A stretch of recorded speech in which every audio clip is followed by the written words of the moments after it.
Next up is Ironclad. Apparently we didn't reach the elite last time, or the boss last time. We do have a potential Mega Elite sniper out, which is pretty exciting. Also, if all 4 of these question marks are not fights, we could snipe one of these 2 elites too.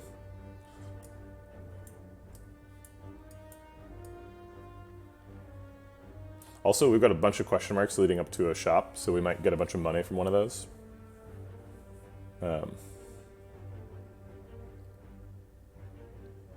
Oh, you're right. This fight would be the last of the gift. I do not know what it is. It's low. I know that. Let's give it a shot.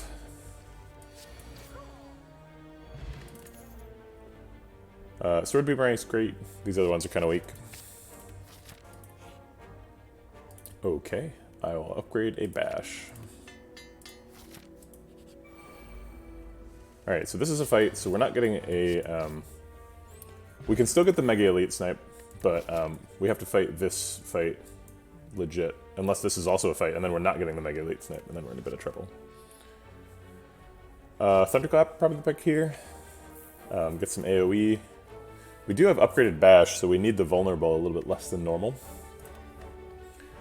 But Thunderclap is clearly the best card here. Second Wind is pretty good at specifically sentries, but I'll take Thunderclap. We don't need the healing. We can take a curse and then just go to a shop. And it looks like we're going to a shop anyway to preserve Meow's gift, so let's do that. Acapulco. Well, that's pretty good with Sword Boomerang, which we've already picked up. We're missing out on Preserved Instinct, Bronze Scales, and Toolbox, which actually hurts quite a bit. Those are some good relics.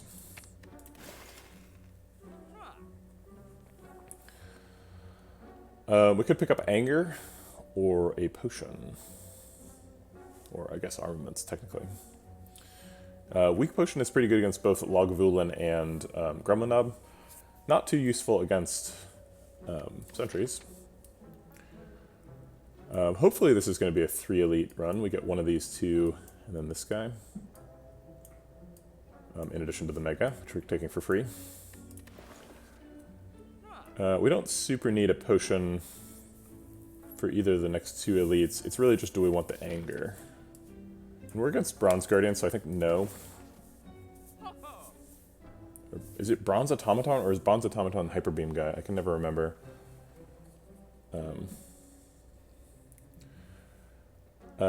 So I'm not taking Anger. None of these cards are saying, hey, you should pick Armaments, so I'm not going to pick Armaments because Armaments is kind of bad. So I guess I'll take the Weak Potion. Cha-ching. Ooh, this one you can still take damage if you are unlucky. So we have to draw an attack next turn. Yeah, okay, we did. Yes, you're right. Bronze is the turtle one. Okay, we got a Duvu Doll, which is nice. Get some strength scaling. We also have Akabiko, so we're well on our way to scaling our multi-attacks really well. And there's a multi-attack available, Twin Strike. Not quite as good as Sword Boomerang, but I think it's still pickable, given the context. Time to spin the wheel, I guess. We're at full health, so this is worse than normal, because healing doesn't do anything. There we go.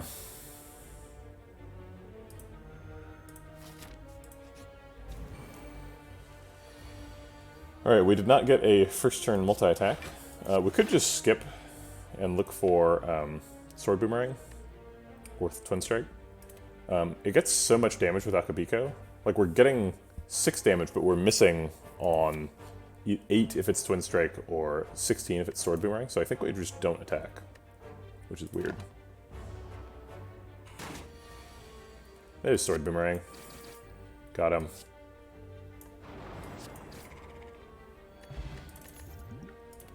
Ancient Potion. Heavy Blade is kind of awkward with Akabiko because it's not strength, it just does extra damage. But it's good with Duvu Doll. Doofy Doll is also really nice. I guess in the same way as not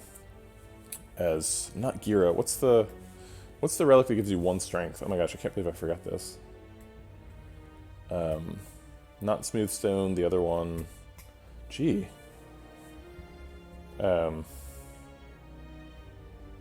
It's like one of the most common relics. Yeah, Vajra, thank you.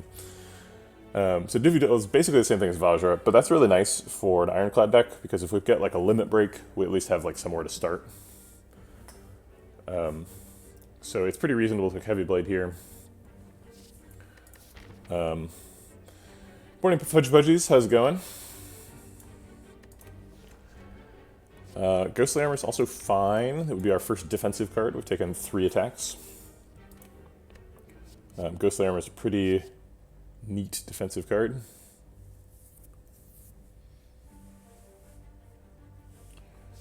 Ghostly Armor is the card that I was confusing for the defect card. There's a defect card that like has innate and exhausts when you play it, and I was confusing it for Ghostly Armor. And I was like, I'll try to exhaust it by leaving it in my hand, but that's Ghostly Armor's mechanic. I don't remember what the defect card was called. I think it's between these two. We already have a Thunderclap. We already have some pretty good strength scaling though, so I don't really feel like I need a Heavy Blade. Let's take the Ghostly Armor. Both of these, we have a choice of a hallway fight or an elite afterwards. We probably want to take the elite in either case. So do we want a question mark or a fight after this? That's right, if you become a ghost, it automatically upgrades your ghost armor. Pretty sure that's how it works. If we go to a question mark, we skip out on a card reward, and we're a little bit light on card rewards. But it seems like maybe we'd be more likely to get the 3rd elite, because we're skipping a fight, so we'd have a little bit more health. Because we're going to get here either way, and we're going to have to choose between an elite and a fire. And if we're low health, we need to choose the fire. But if we're high health, we can get an extra elite. Question mark might also be a fight, that's true, but it's a lower % chance of being a fight. I think I'll take the question mark. I'm not, there's not like a super good reason for it, but preserving health. Well, actually, we've got 75 health. I think we can afford to spend a little bit, and a weak potion. So I'll take this route for the extra card reward. Strawberry. Well, that's way better than Key. Twin Strike with Akabiko. That's pretty much what you want. This is also a fight where we can use both potions. Weak Potion prevents a lot of damage. Ancient Potion could prevent us from being vulnerable. So we'll probably use one of these two. I don't think we need to use both. I feel like Thunderclap Double Strike is pretty good. Maybe we don't need any potions, actually. Yeah, we have guaranteed lethal next turn. In fact, I probably should have Ghostly Armored here, because Bash Sword Boomerang is, what, 5 times 3? No, it's 4 times 3, so it's 12, 22.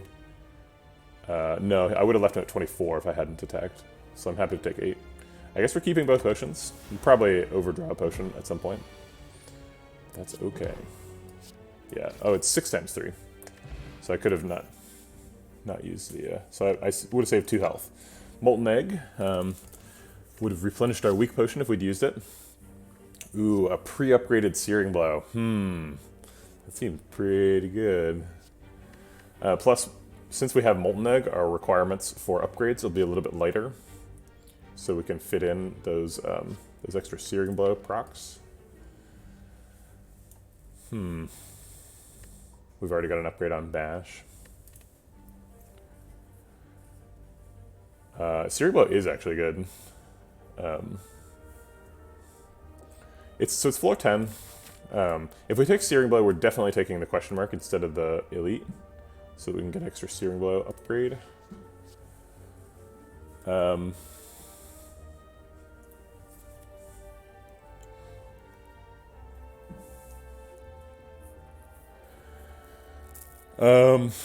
We've already picked, so Searing Blow kind of requires you to pick like either Snecko Eye or like a lot of defensive cards, and we've already picked a defensive card, which is nice.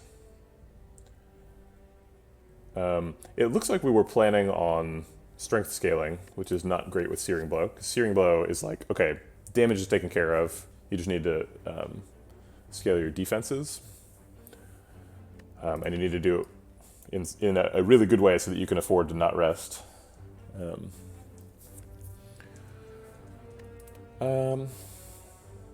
Yeah, let's go for it. Searing Blow's good.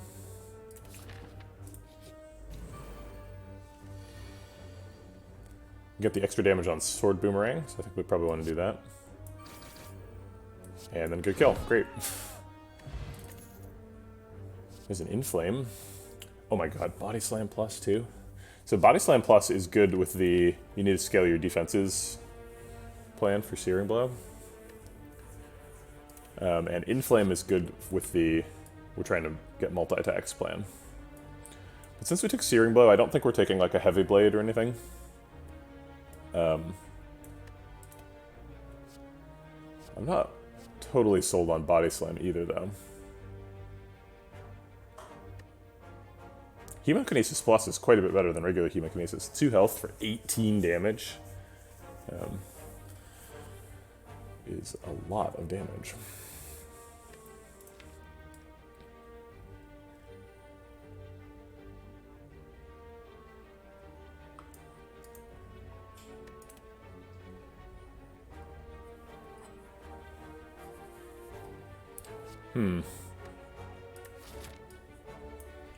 We could skip here.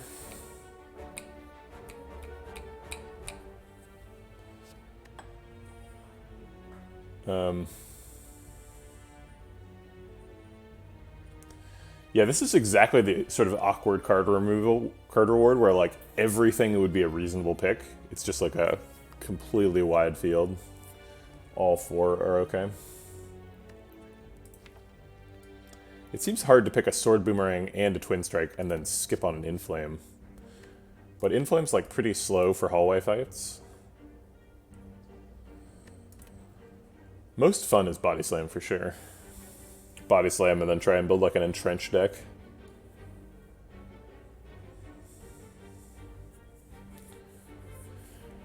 Yeah, that's so Mint Chalk, that sounds like fun, but that's also like the problem with a bleed deck is like you need like at least 3 of those 4 pieces. It's like really tough to put it all together. We were already offered a Rupture, which we turned down.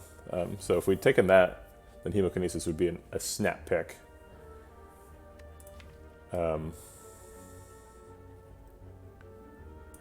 If we pick Body Slam, it's also kind of just good. Just having a 0 cost attack, if we end up being a strength scaling attack deck, is fine.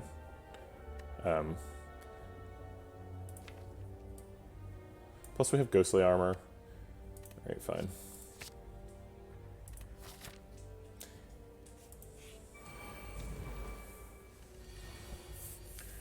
Thunderclap breaks everybody. Then we can block for 15 and take 3. Oh wait, Thunderclap actually kills one. Wow. Thanks, Akabiko. Appreciate it.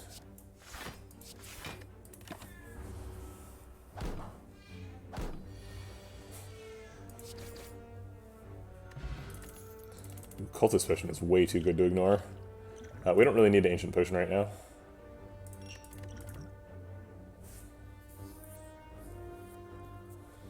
God, it's going to be hard to pass on all these upgraded attacks. Yeah, Akabiko did some serious work in that hallway fight. I don't see any reason to try and beat a Feel No Pain deck. We're not going to fight Sentries because we're not going to fight this Elite. Second Thunderclap in the presence of a Bash Plus seems like too much. Although, as we just noticed, Thunderclap is kind of insane with Akabiko. And a Thunderclap Plus does significantly more damage. 3 AoE damage. But I think we're going to skip here, even though that hurts my soul. Alright, let's go get upgrades on our Searing Blow.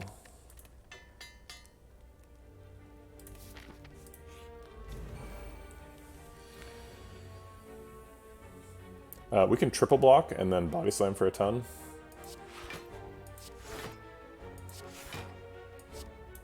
Whap.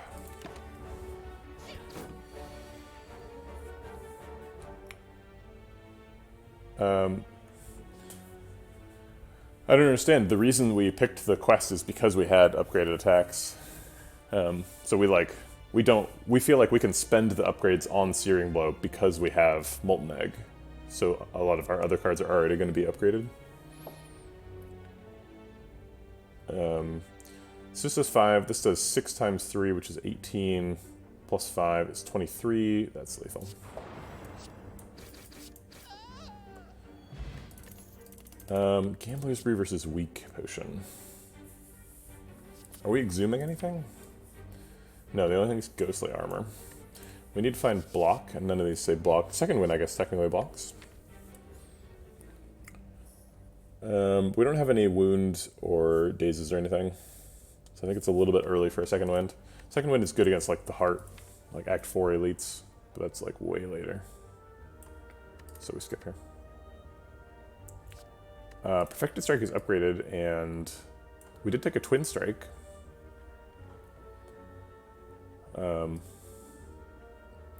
So we would get 1, 2, 3, 4, 5, 6 procs on it, so we'd get 24 damage. It's a lot of damage on one attack. It's more than our Searing Blow. We could take Exhume for the future, that's true.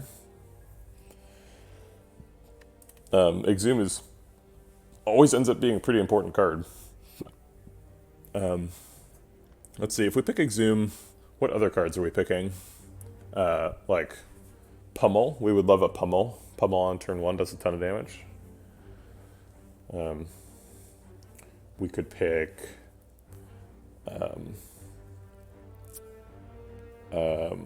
like Havoc, be a little bit less afraid, because if it plays anything important, we can go get it back. We could pick we could pick up a Ghost and then exhume our apparitions, which is super spooky. Fiendfire's a good one.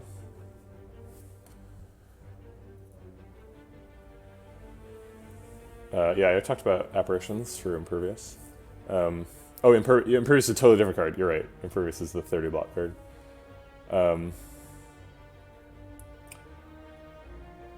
But it just there's a lot of things you can do clearly, but I don't have any of those things. So picking Exhume doesn't actually do anything right now. It's just adding a curse to the deck.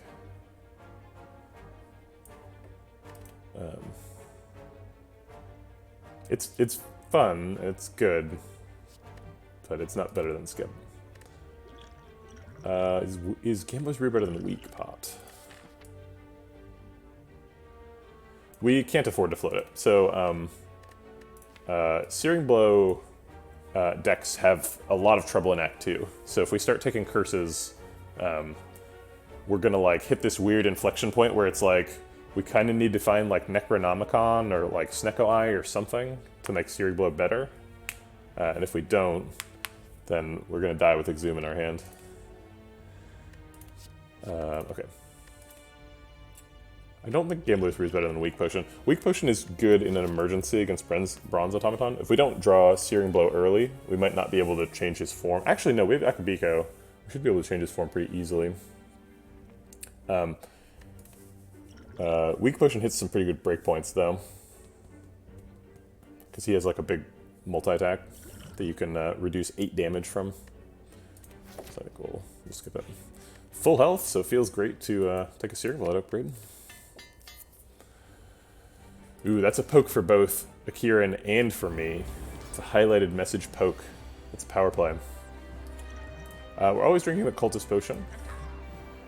We would have to skip 15 plus 12 is 27 damage to save the Akabiko, so I think that's a little bit too much.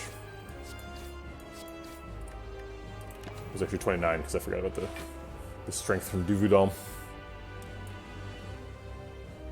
The most damage is weirdly Ghostly Armor, Defend, Body Slam, Twin Strike. Oh wait, I guess Strike does more damage than Defend. So it's Ghostly Armor, Body Slam, Twin Strike. Is that enough? So it's 12 from that, plus 14, yeah, it's definitely enough. Okay, so we want to do as close to 19 as possible without going over, and then do more damage. So this is 14 and 8. We could do 14 and 7, which is too much. That's 21. We could do 7 and 8. That's 15. I think that's the best we're going to get. Okay, so we'll do... Then we're losing ghostly armor if we do that. I don't know if I'm willing to pay that price. Okay, so I think here's what we're going to do. We're going to do Twin Strike, set him up, and then we're going to do this to knock him down. The chat got very confused about what color vegetable bread is supposed to be. It's outlined by purple, but then its background is white. It's like, I don't know what you want from me. Too many colors. We drew all attacks. We're definitely not missing a Searing Blow, though. So I think we both Thunderclap and Searing Blow.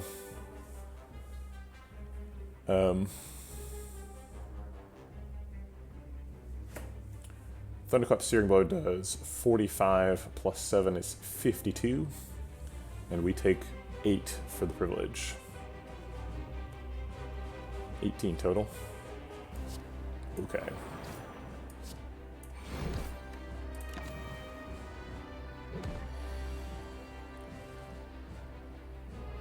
Man, where's all the block cards? That's weird. I'm surprised. I guess we'll use the weak potion this turn. It works pretty well this turn and pretty well next turn, so we'll just set it up. And I won't miss Bash Plus because it's so much damage. Also, our Cultist Potion has quietly been stacking up, so we're doing a ton of damage now. Ghostly Armor almost blocks out. We only take 2.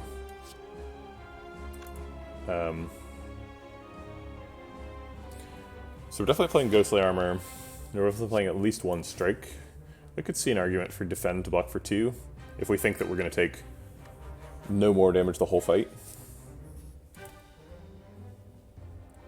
But if we do Strike right now, and then we draw Searing Blow, then we do a ton of damage when we break him.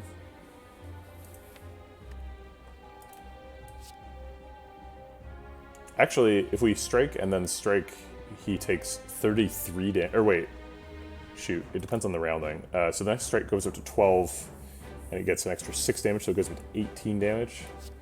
So the next strike would do 18 damage, so it's actually too much damage. If we strike this turn and strike next turn and then Searing Blow, the first strike would break him. So we're not going to strike, we're going to defend.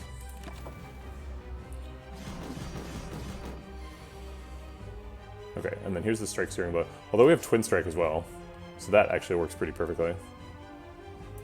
So we'll set him up and knock him down.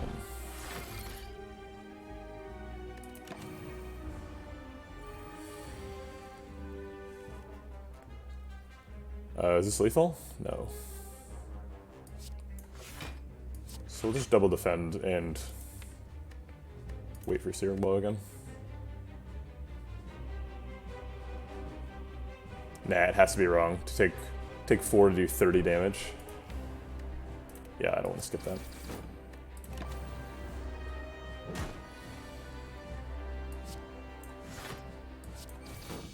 Cool. Demon Form.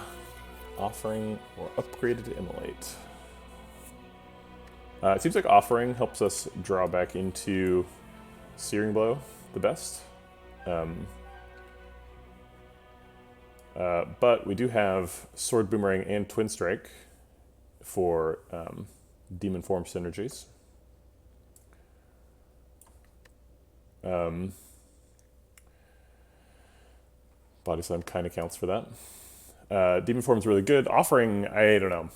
Offering might be better. Offering is certainly better in like hallway fights because it helps you just win it. Whereas Demon Form, you have to like waste a whole turn setting it up. And then you take a bunch of damage. Certainly Demon Form is better if we knew we were getting Snecko Eye next, and we would definitely take Snecko Eye. Even if we take Offering, we would still take Snecko Eye.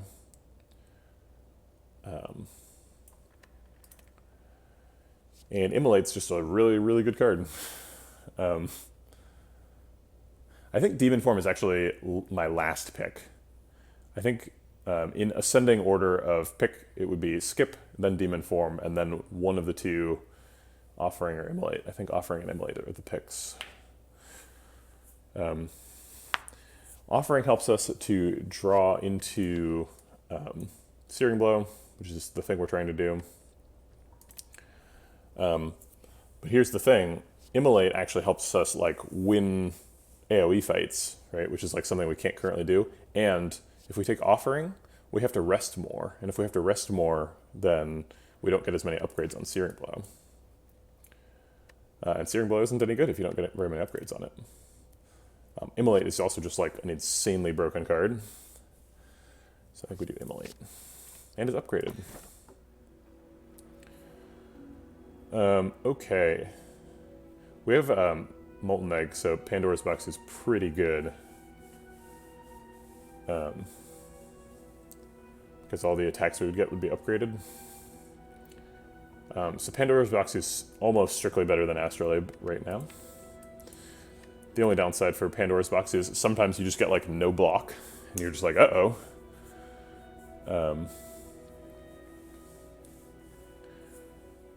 We might, yeah, it's true, we might take less overall damage in fights if we take Offering, but we also take less overall damage in fights if we take Immolate and kill people.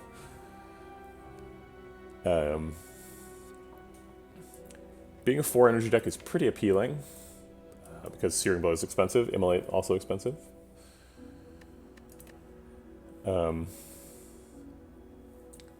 I really do like taking Pandora's Box with an egg, though.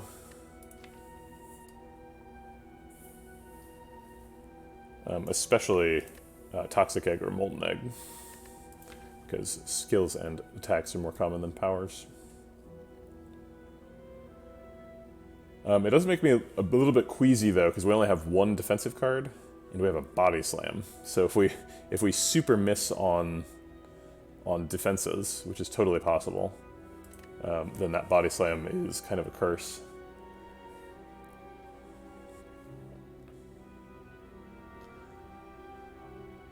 I don't think these are good relics. These are bad. Oh, these relics are good? Maybe that's what you mean. These boss relics I do not like. We could take Sozu. Sozu's sort of the conservative choice. It's like always good, but never too good.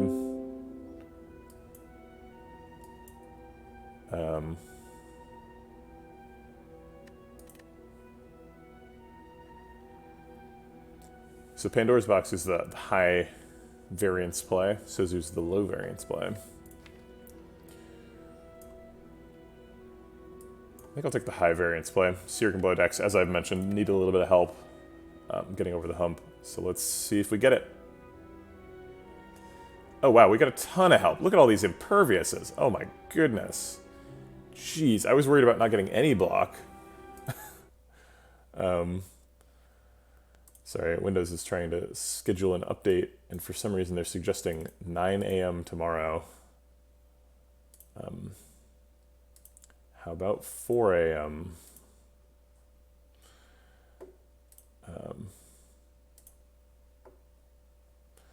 Okay. Yeah, that Exhume would have been really good now. Unfortunately, I picked up a Perfected Strike, which is super lame, because we literally have only one strike in the deck now. We also have three copies of Thunderclap now, which is kind of embarrassing.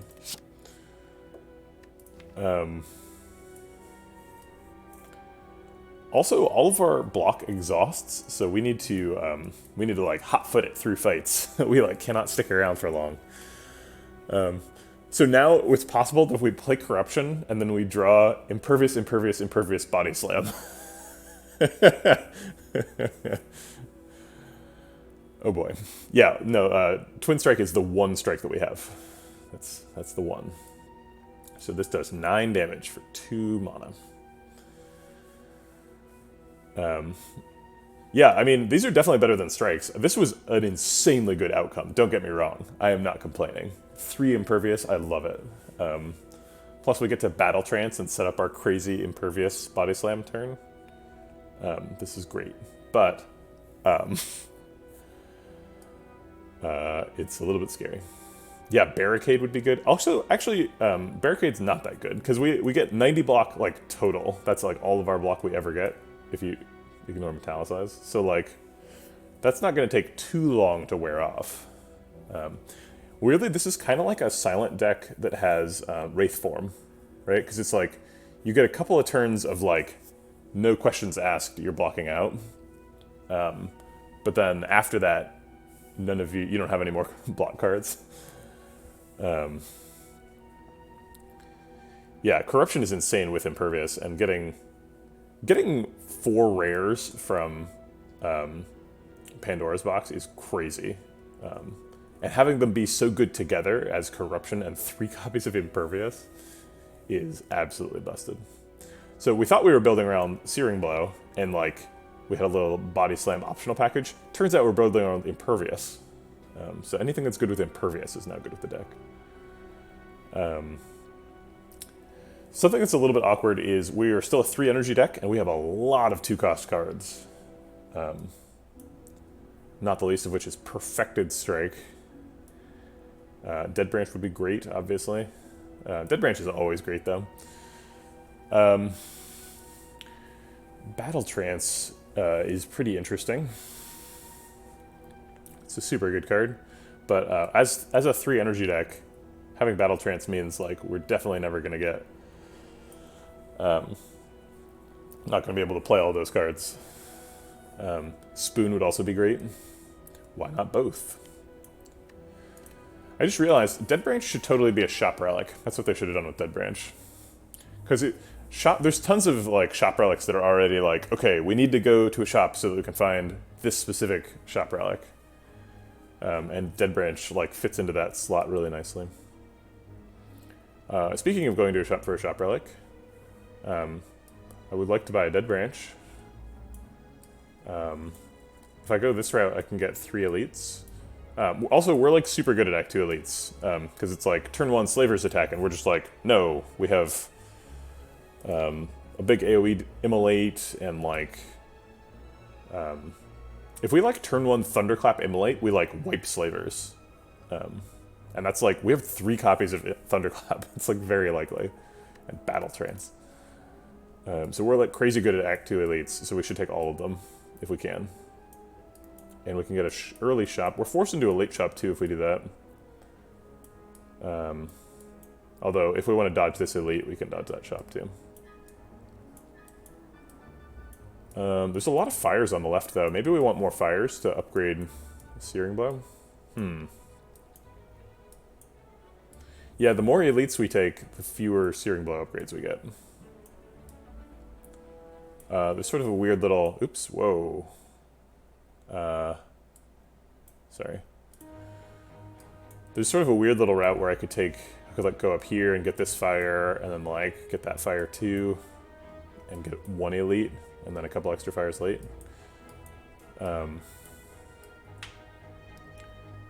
It's really, the question is, are we trying to get fires for upgrades, or are we trying to get elites for relics? Well, I think Dead Branch is more broken than Searing Blow.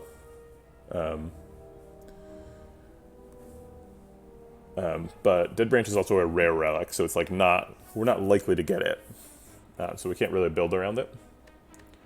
Whereas we already have like a triple upgraded Searing Blow.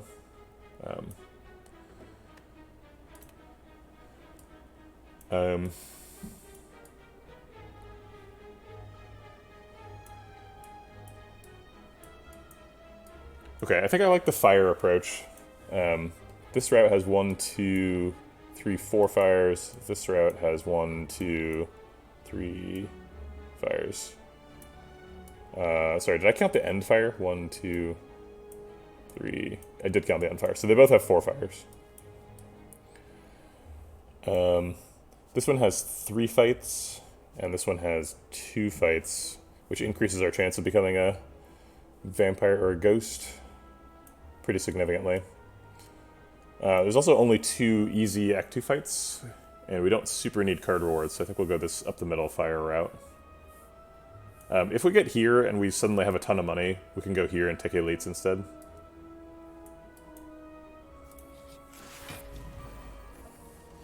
Yeah, unfortunately it looks like we're going to dodge all the elites.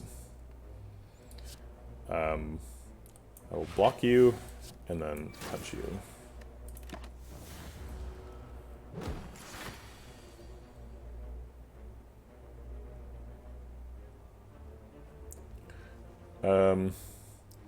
So we can battle trance. Let's see. I guess we're going to battle trance anyway, so let's battle trance. Okay, we did get Searing Blow, so I want a Thunderclap Searing Blow, but I can't afford it. I guess Immolate still does more damage than Searing Blow for the moment. So it'd be Thunderclap Immolate, probably. But maybe we just develop Corruption and play Impervious? Get Impervious Thunderclap. Thunderclap doesn't really do anything in that context. I guess we just take 12. Also, we're gonna shuffle soon, so I don't think 1 damage is worth a burn.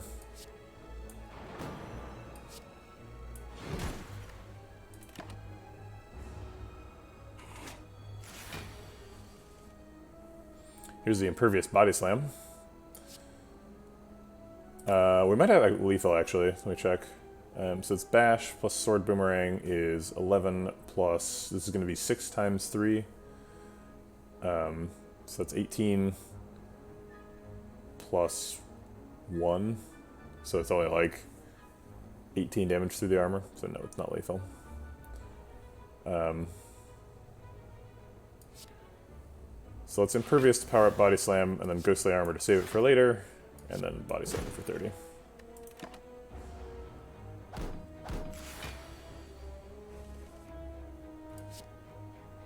Impervious Thunderclap Body Slam should definitely be lethal. Take an extra Ghostly Armor. We've got kind of enough AoE and upgraded attacks, so I think I'll skip that. Dual Wield Plus. I'm not sure what I would want to dual wield. Extra copies of Corruption are terrible. Extra copies of Metallicize are fine. I could get extra Searing Blows, but I already have trouble applying them. Ooh, extra Body Slams would be pretty nuts. So now if I pick dual wield, the max damage hand is triple Impervious after Corruption, Body Slam, and dual wield. Oh my god. Dude, that'd be so much damage. That, like, kills the Act 4 elite fight.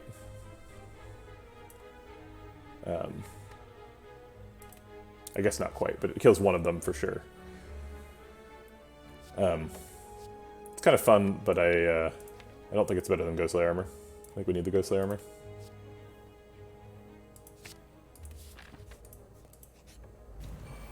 It's chosen. Hey, this isn't a vampire or a ghost. We can do Twin Strike this turn, or we can just draw up Corruption.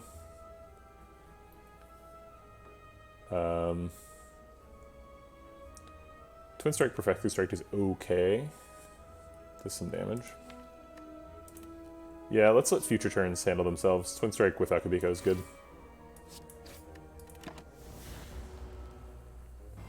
Doing 40 damage is good enough. It's probably Thunderclap Immolate. Actually, let's see. This does like an extra 15 damage, or I guess it's 14. And this does 12 damage, so Thunderclap does more damage than Sword Boomerang. We're going to lose a Ghostly Armor, but that's okay.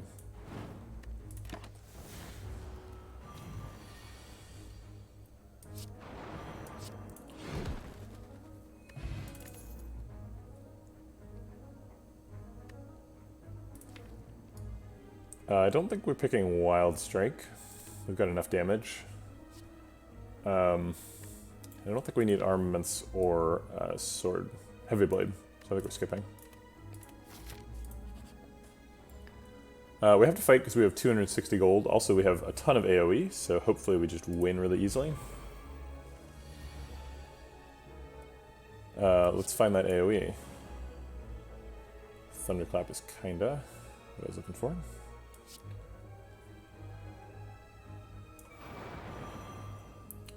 So we can bash, and it doesn't kill anybody. But they are all in immolate range. So we could just Impervious to block out this turn, and then we have a 50% chance to draw Immolate next turn. If we don't draw it, then Impervious still does a pretty good job of blocking, because we only have -4 dex, which is normally disastrous, but with Impervious it's like nothing, so I guess we just Impervious.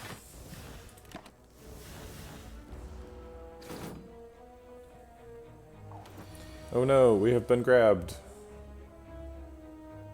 Alright, so we can block for 26, they're hitting for 24, 34. But we can kill one with Impervious Body Slam. And I guess Thunderclap for good measure. Bear's kind of scary. We're doing 40 damage.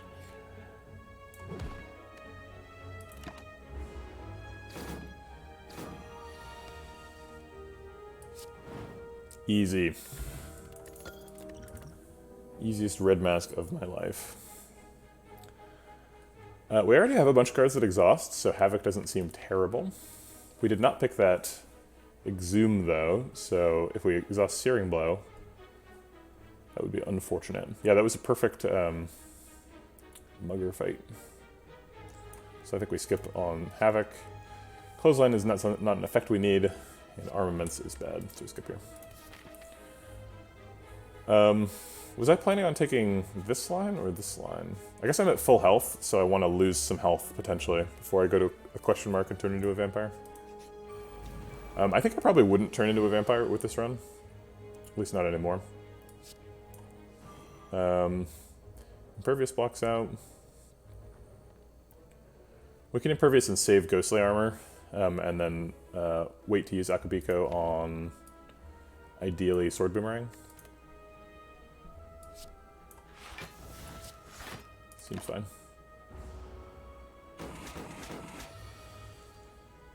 There's Sword Boomerang. Sword Boomerang is kind of awkward against Snake Plant, because it triggers his Malleable 3 times. But, whatever. It's still 36 damage. Alright, should get lethal with Searing Blow next turn. Oh, it's the last card. But he's not attacking, so it doesn't matter.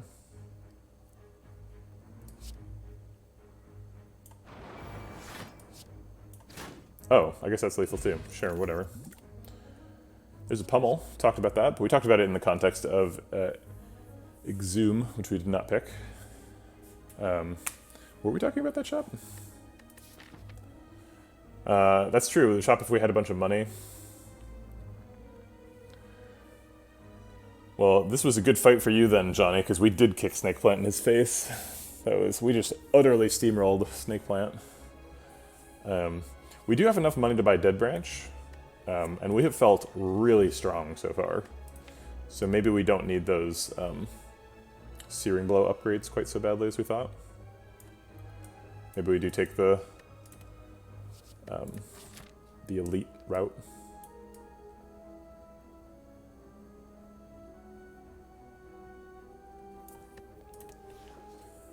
I think we're skipping on all these. We could take Iron Wave. Iron Wave Plus is kind of cool. With Corruption, I always, like, Iron Wave is a nice little backup plan for it's like, we don't have actually 0 block after the Imperviouses are gone.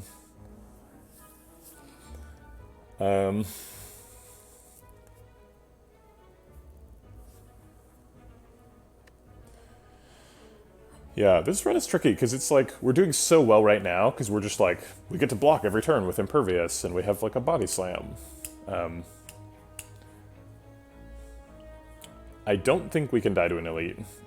I mean, it's probably possible, because this is a card game, so like, the cards can get drawn in exactly the wrong order. I think it's basically not possible for us to die to an Elite.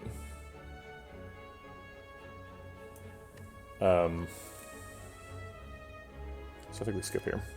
I don't want to add bad cards. Alright, let's see if we can buy Dead Branch. No, those aren't Dead Branch. by Fiendfire. Fiendfire is pretty good.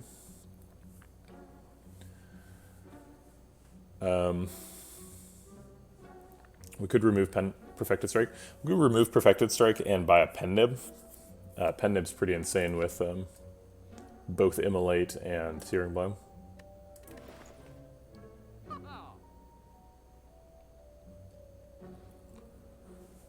Is there anything we want to remove more than Perfected Strike? It does do damage. It's not like it's nothing. No. I think like the second worst card in the deck is the unupgraded Thunderclap, which is insane. Maybe Metallicize. Wow, this deck's good. Well, Pendant makes it better, and removing the Perfected Strike makes it better, so I think we're feeling pretty good about that. I guess we could have removed the Twin Strike too, but it has Akabiko synergy, so I'm attached to it. It's sentimental.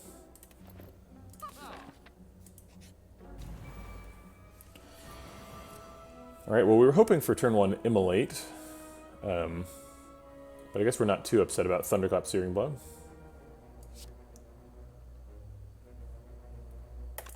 Searing Blow doesn't kill without Thunderclap. Does it kill with Thunderclap? 16 plus, this is going to be, what is it, 28? Yeah, it does. Okay.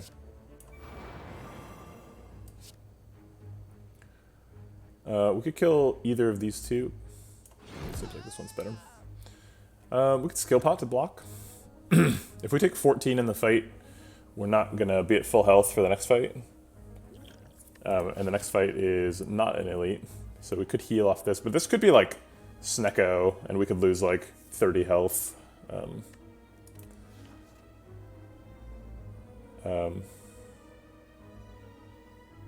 We dropped a couple frames earlier. I think I'll use the Skill Pot. It's not tremendously high value. Oh. These are not what I was thinking would happen. I don't really want to draw cards because we have 0 energy. I guess I could Havoc. They are vulnerable right now, so some of the things Havoc could hit are lethal. If it hits Immolate, that kills both, I think. No, it does not kill the Taskmaster, but then we only take 5. If it hits Impervious or Ghostly Armor, that's fine. We blocked out like we were intending to. If it hits Body Slam, we're sad. If it hits the other Battle Trance, then we're sad. If it's Thunderclap, then we get to save a vulnerable for next turn. That's not too terrible. We have Metallicize and Bash in hand. I think I will take the Havoc. Body Slam. Okay, fine. I asked for that.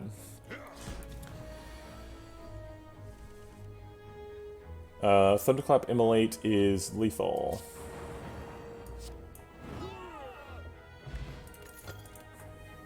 Good fight. Reckless Charge is interesting. I do like me a Reckless Charge, and this one's upgraded.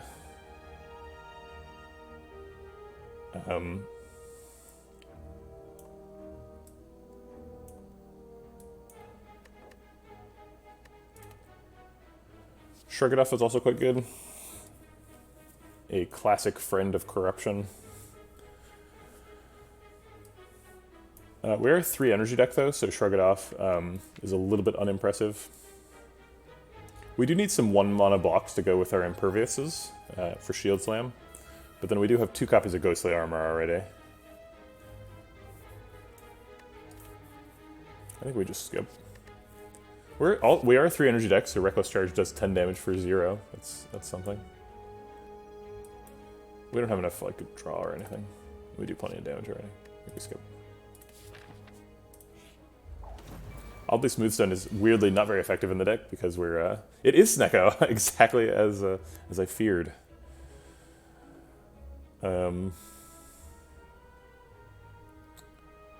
Yeah. Also, we have a regen pot, so we'll be fine.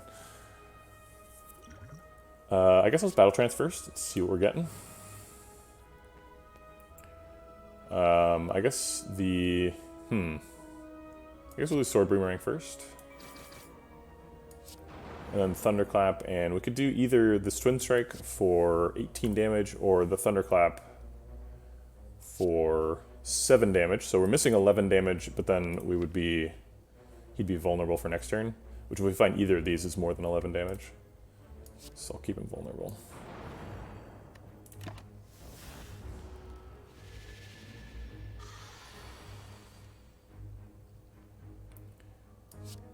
Zero mana Ghostly Armor seems good. Zero mana Immolate seems good. I guess we should try and avoid killing him, but we can't because of Pet Nib. Oops. We do have some stuff that says Exhaust, so we could try and be a Feel No Pain deck. I think if we had Corruption already, we would pick it. We don't have Corruption, or we don't have. If we had Dead Branch already, we would pick it. If we don't have Dead Branch, we do have Corruption.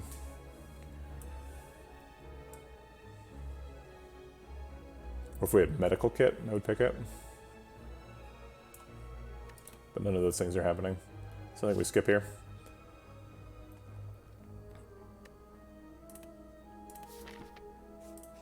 More. I want more.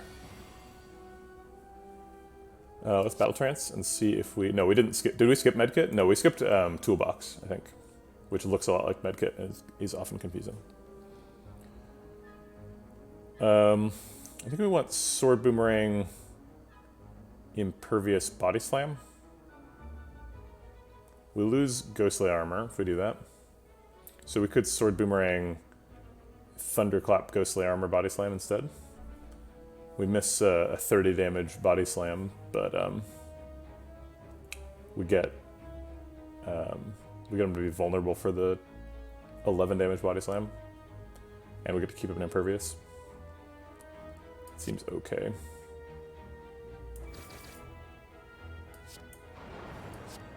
Mostly because we want to keep the Ghostly Armor in case we need to shuffle. Maybe that was a mistake. Maybe this fight doesn't last long enough to shuffle.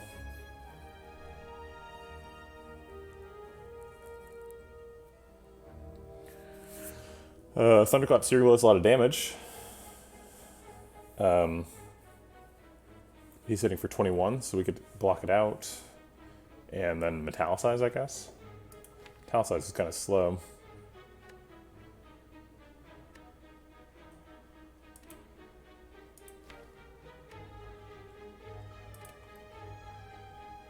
Thunderclap Searing Blow is 5 plus 28 plus 14. 28 plus 14 is 42. Plus 5 is 47. So if he takes 47, he goes to 63. Can we ever do 63 next turn? No. Max damage next turn is going to be Thunderclap Immolate, which is very similar. It is, in fact, almost exactly the same damage. Oh, which is not enough. We could Bash Metallicize to make him vulnerable for next turn, and then we could, like, Ghostly Armor Immolate.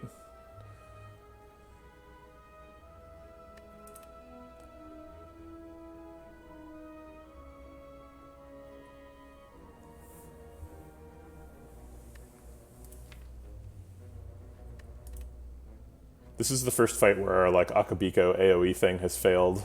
We don't have enough damage. I think we have to race him in terms of damage because he's going to scale up faster than us. So I think the right play is Thunderclap Searing Blow, even though it hurts.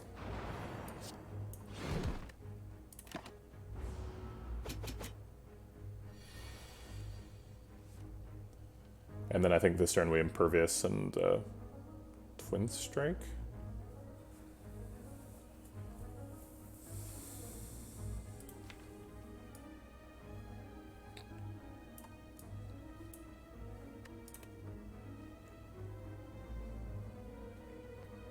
Good Ghostly Armor Immolate, that's kind of the middle line. Ghostly Armor Immolate sets him up for a killing him next turn, which I think I like. We don't know what we're going to draw next turn, but hopefully it's good.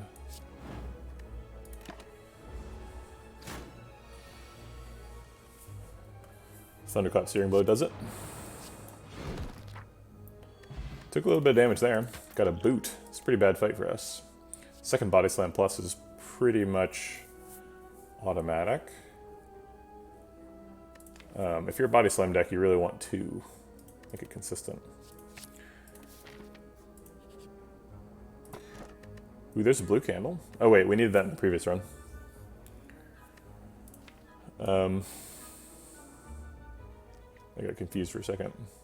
We don't have any curses. It's just for Ascender's Bane. I don't think we need the blue candle. We can just take Sapphire Key. We do have a Duvu doll. So if we take blue candle... Also, it says exhaust, so we could pick Feel No Pains, get block for him. Yeah, I think I will take blue candle. Sapphire Key just doesn't do anything. Do we want to force 2 more elites? Only one of them can be Book of Stabbing, and we have to take a shop in the middle. If that shop contains Dead Branch, we're really sad, because we can't afford it. We could go try and become a ghost. I love Versnai. Versnai is great. I didn't consider it last shot because Pennib was so good. But Versnai was totally a reasonable pick. It doesn't really do much in the deck. I guess it helps us plan out like corruption and stuff. We have very limited card draw, so we don't have that much ability to interact with what's happening in the future. Our only card draw is Battle Trance.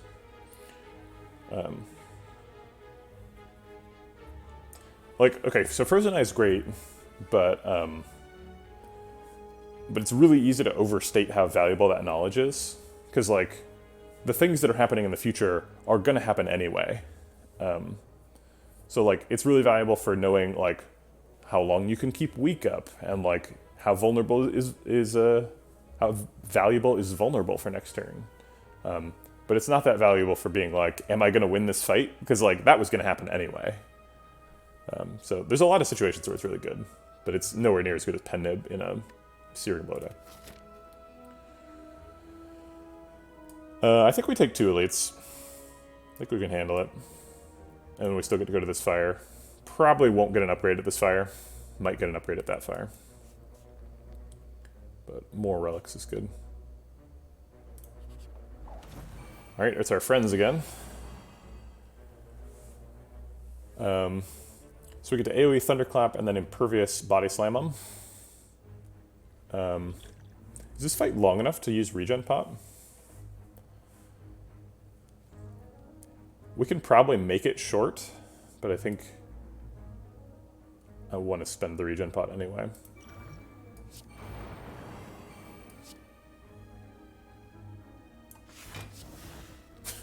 $94 damage Body Slam on turn 1. In Act 2. Slavers just aren't ready for this kind of action. That is nuts.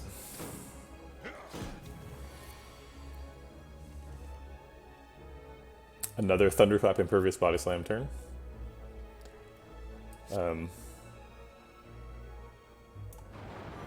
I don't mind it. We can't kill Taskmaster with it, so we have to do Blue Slaver if we want to kill.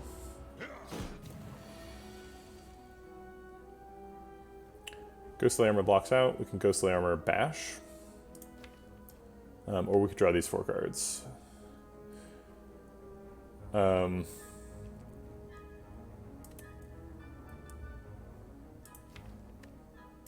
going to Ghostly Armor Bash. We're trying to stretch out the fight so that our Regen Pot has time to act.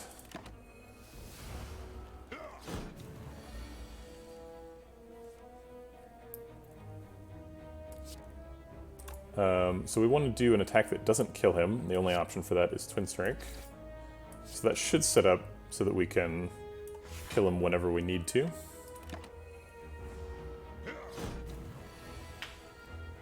Oops, we messed up. Oh wait, this is going to do 12, so we do get the kill. Okay. Sure. Warpaint, huh? We don't want any of these. We do want that. Neat. Alright. No Dead Branch? No Dead Branch. Okay. We've been offered every single card in the, like, bleeding package.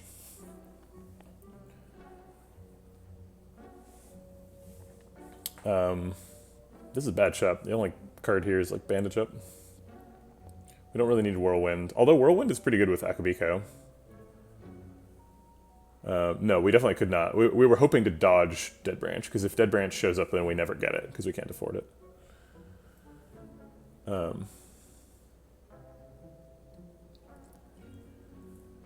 Do we card remove? Do card remove the Metallicize?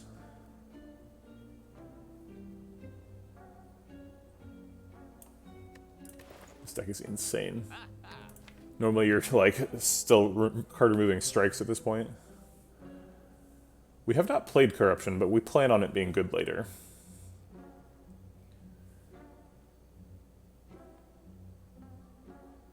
This plan may be folly, but I think it's probably good.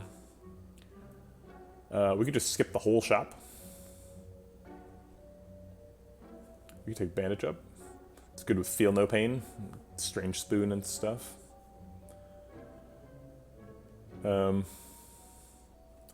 Second Wind.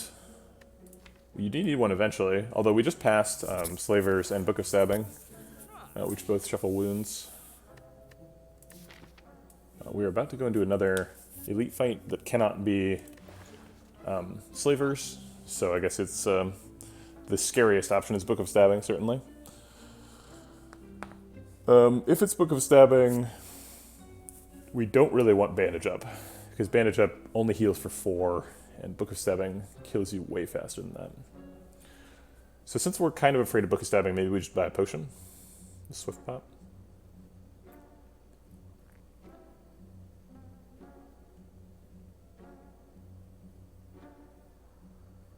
Yeah, okay. Not a good store, but whatever. It's Book of Stabbing. We can Twin Strike on turn 1, which gets extra damage, but it only procs the Akabiko 1 extra time, so it's 8 extra damage versus Thunderclap, which gets like 15 extra damage from Searing Blow. So we probably want Thunderclap Searing Blow. Okay.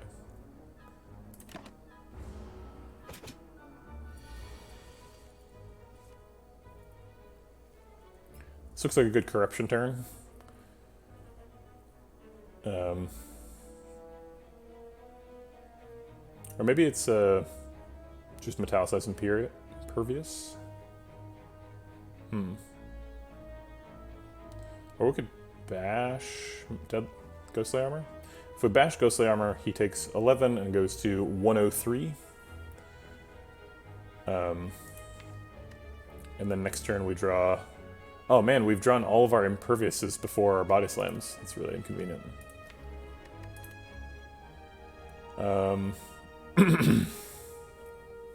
We could use our Swift Pot to draw 3 cards and hopefully find, like, what? Oh, hopefully find Body Slam. Yeah. Because then we can Corruption, Impervious, Ghostly Armor, double Body Slam. Maybe, if we draw both. Let's see. Nope, none of that's happening. Do we just Thunderclap Immolate? Take 24. Good block bot. If we Thunderclap Immolate, we have Pen Nib up for next turn, but then we have nothing to Pen Nib. We can Battle Trance and try to find something to Pen Nib.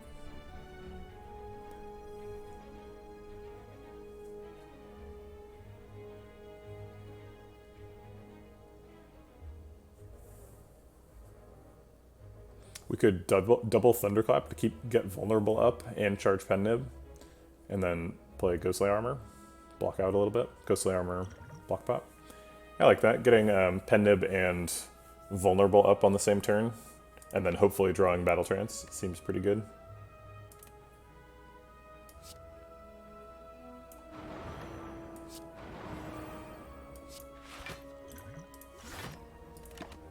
Alright, let's see what we get. We did get Battle Trance. We also got Sword Boomerang and Ghostly Armor Body Slam. So let's go get the other Body Slam and maybe an Impervious. Okay, so here we can Corruption, double Impervious, double Body Slam, which is probably lethal.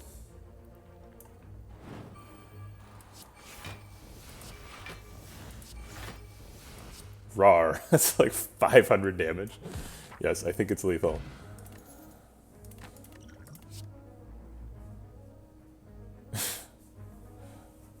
One would be lethal if he was at full health.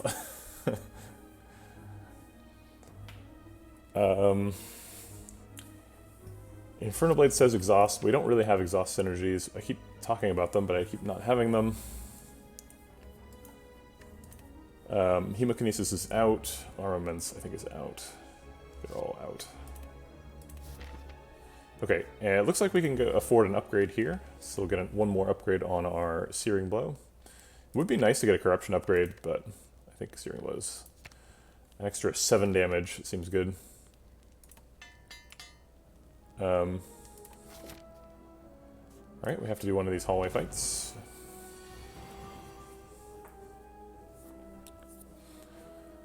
Can we get a turn 1 kill on Centurion? If we Battle Trance into a Thunderclap, I think the answer is still no. If Sword Boomerang hits him all 3 times, then we get 36 plus 43 is 79, so we're still off by 3.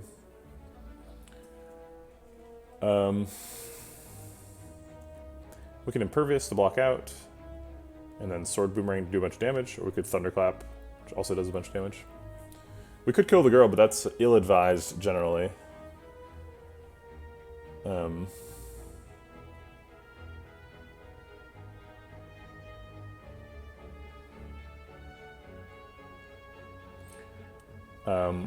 We could do something sneaky. We could Corruption and then use the Gambler's Brew. Like, play 1 Impervious, use the Gambler's Brew to try and draw the Body Slams.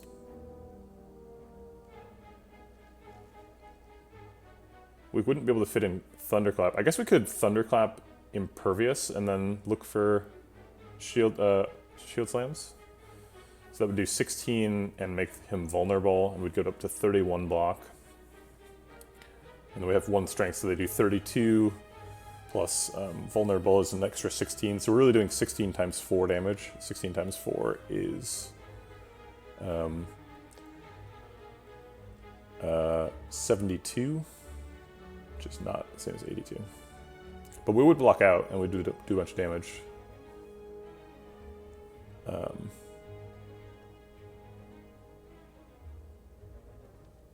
Corruption is important. AO, we get all the block. Yeah, so we could Corruption and then like Impervious in both Ghostly Armors, and then go looking for Body Slams. So that would be 31 plus 14 is 45, plus 11 is 56, and then we would need two Body Slams for lethal. But we'd get 2 Body Slams for lethal if we just Imperious Thunderclap. So we're looking with 1, 2, 3, 4, 5, 6 if we don't play Corruption. So we have 6 out of 10. So we most likely find at least 1.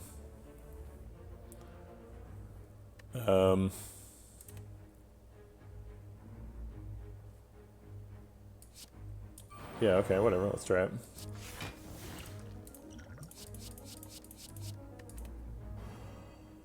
Oh, we have no draw. I'm gonna reset fight, that was stupid.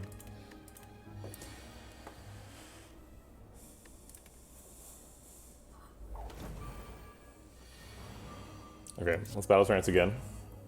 Okay, so now that we know we can't do Gambler's Brew, let's not get distracted. Yeah, 300 IQ plays right there. That was, that's how you flex on them.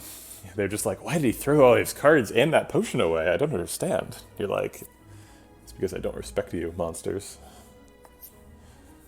Ooh, over 9,000, that's spicy. We could Sword Boomerang and then Impervious. If Sword Boomerang lands on him twice, then she will be forced to heal, which is something we want. We could just Searing Blow to guarantee that he has more than 20 damage, and then Ghostly Armor to block out for 14 and take 2. That seems fine. Way simpler line.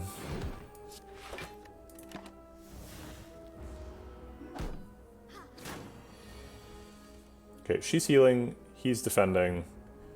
We have Impervious Body Slam and Immolate. I guess Thunderclap Immolate actually does enough damage to kill him, which is the main goal.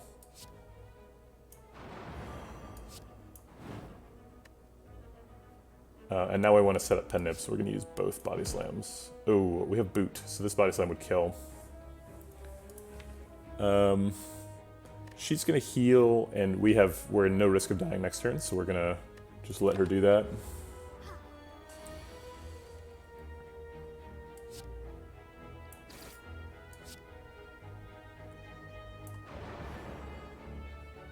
I'll metallicize to reduce the possibility of me taking damage later.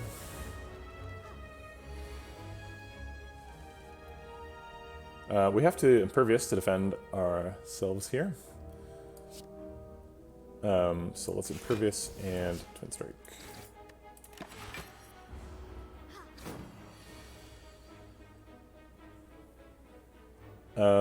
We can Thunderclap Immolate to set up Pen Nib for the next fight. Great. Double tap seems great. Double tap with my Immolate or my Searing Blow +4. Or a Body Slam even. It needs an upgrade, which is kind of unfortunate in a deck with a Searing Blow. But I will take it regardless. We've also already gotten War Paint, so we can't get it upgraded through that. We have plenty of health, so we're taking an upgrade. This gets 8 damage, and this works slightly better. I think I'll take the 8 damage because we only have 3 energy deck, so it can be pretty hard to pull off double tap and 2 attacks, especially since most of the attacks that we want to double tap cost 2. 8 damage is also just a lot. Alright, we have Pen Nib set up. And Sword Boomerang is the best payoff we have for that. I guess we'll draw anyway. See what we get. 102 damage. Searing Blow, turn 1. Welcome to the fight, Bronze Automaton. Take 100. Sort of unfortunate that, like, Akabiko wants us to play one of these two, and Pen Nib wants us to play this one. But Pen Nib is, like, way more powerful, so we'll listen to Pen Nib. I do not believe this is lethal. It seems like it's really far away from lethal. If we had drawn 2 copies of Body Slam, then we could Corruption, double Impervious, Ghostly Armor, and that might be lethal. We could Blessing the Forge, which would get this an extra 9 damage, so it's an extra 18 right now, so we'd do 120.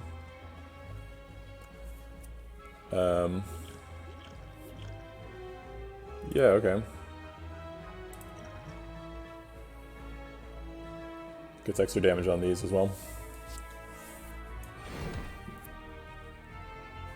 So 16, so 16, they do the same thing. I should play this so it doesn't exhaust.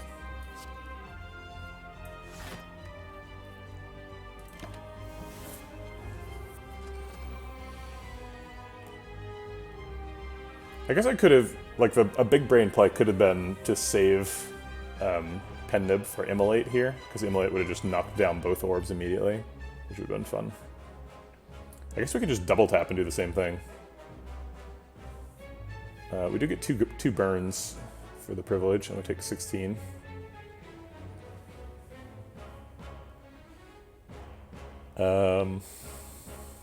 Or we could Ghostly Armor, Thunderclap, double tap Body Slam.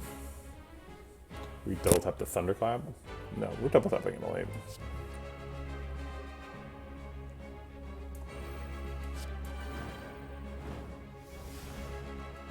And we'll do this to recharge Pen Nib. And the boot. Hey, 5 damage. I'll take it. We're still working on getting through his artifact charges. So we could Thunderclap Bash to get rid of them. And that could set up a future Thunderclap plus... what's that card called? Searing Blow. That's the one. And we have a guaranteed Thunderclap coming up. It's a pretty short deck, so we're pretty likely to find it soon. I don't like wasting an Impervious just to get damage right now. So I think Thunderclap Bash it is. And we'll let the boot do its fine work.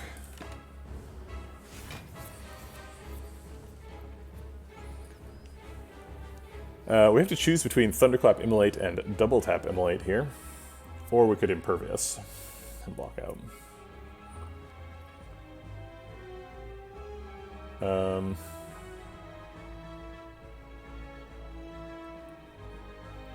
We're not getting lethal, and he's hitting for 24, so we should probably block. Fine.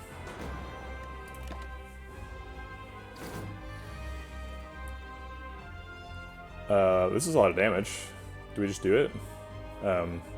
40, 80, 82, 96. Yeah, we don't need any more damage than that. This is going to be pretty fight ending. Not literally fight ending, but close enough. Okay.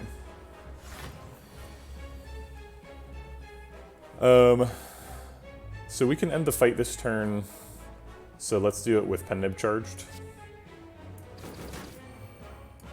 Oh shit. That's the opposite of what I meant by Pen Nib charged. How did I get this wrong?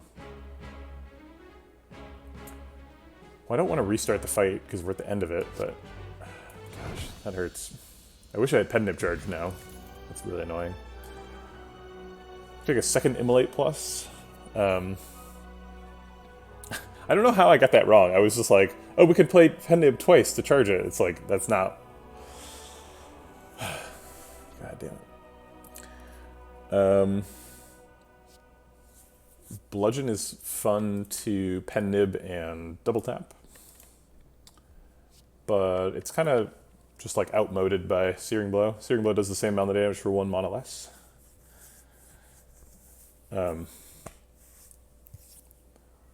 Immolate has been an all-star though, and we have a second copy on offer. Feels like we should just take it. But is it going to continue to be an all-star in Act 3? Like, what are the problems this deck's going to have? One problem is that we only block for like 90 ever. And against the heart, you kind of need to block for more than that eventually. 3 energy is an issue, but we can't solve that here. We can take Reaper. Reaper helps us rest at rest sites more. But Reaper is kind of a strength scaling card, and we are not a strength scaling deck. The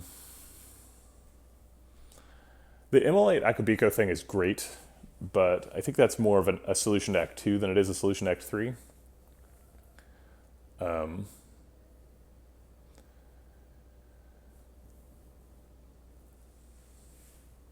Yeah, this could be a skip. I think Immolate's probably better than skip. I'm not sure about the other two. No, I don't think Reaper is correct. The best upside of Reaper is that it lets us heal so that we can spend more campsites doing Searing Blow upgrades. The worst part about Reaper is that it is a strength scaling card, so but we don't have any strength. Reaper is really good with Akabiko. That's pretty much a heal to full. Akabiko Reaper with Pen Nib is 26 AoE damage. It's like almost an Immolate. In a 4 energy fight, it's heal for 100. Pen Nib is mostly for other things in this deck. Pen Nib is for Searing Blow and Immolate. Mostly Searing Blow. I think we could take Bludgeon. Like, the deck is built around... Excuse me for tapping the microphone. It's very rude of me. The deck is built around Pen Nibbing huge things and, getting vulnerable up. Bludgeon kind of assumes... This is already upgraded. Bludgeon kind of assumes that... that they're going to be vulnerable and that you're going to have pen nib up. But if those things are both true, you know, it does like 120 damage. Like, that's a fine amount of damage. That's a damage cap on heart. But when we're using pen nib, we're already getting a damage cap. We don't need bludgeon to do that. Yeah, I think this is a skip. This is a really painful skip. Maybe we take Reaper just because it's better than skip. It is upgraded Reaper, so we do. Did they buff Reaper? I feel like it used to be. It goes from 3 to 4 damage to all. Does it go from 4 to 5? Is that how it works?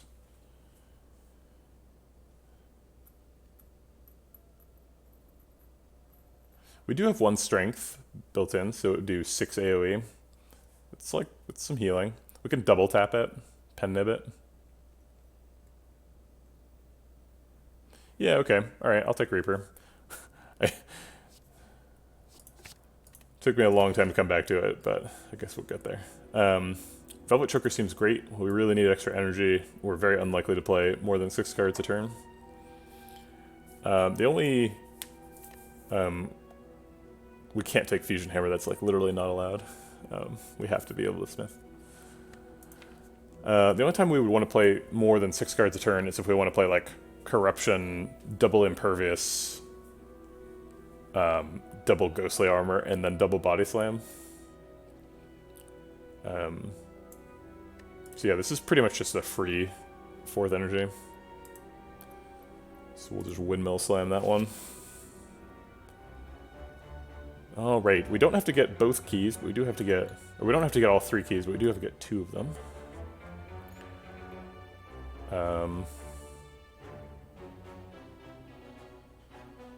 We can still take Dead Branch. Dead Branch is still fine. I mean, we don't get to do 100 cards in a turn, but that's... You don't need to do that with Dead Branch.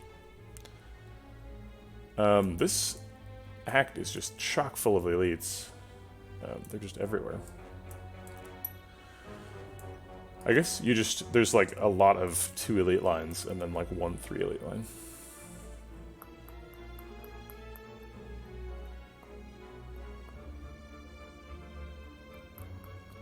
Did I really take no smithing and all fire? Wait, no, there's no way I did that. I didn't take... That doesn't sound like me. That's silly.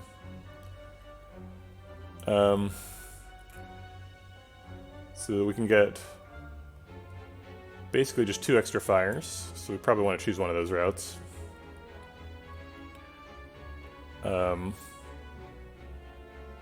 if we do that, we only get 1 elite? Oh no, we can get this elite. Okay, so we're getting 2 elites, starting with one of these 2 and finishing with that one.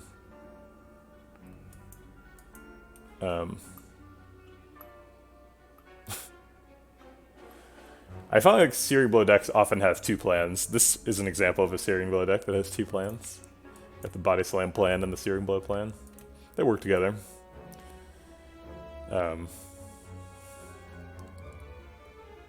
I think I like this route. There's only 2 easy fights in the Act 3 pool. Although the Act 3 easy fight pool is kind of a joke because there's like Darklings in there. Dead Branch could cost up to like 350, I think is the max cost. It's randomized, so 308 is too precise of an answer.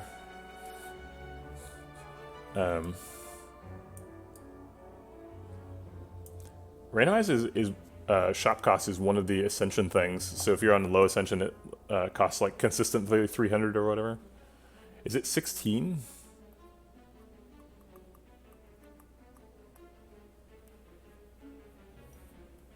I guess it is.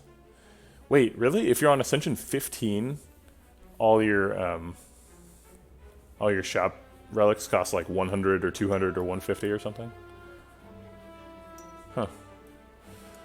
Okay, I don't think I'm taking this route. Let's Battle Trance and draw another Impervious. Hey, look at that.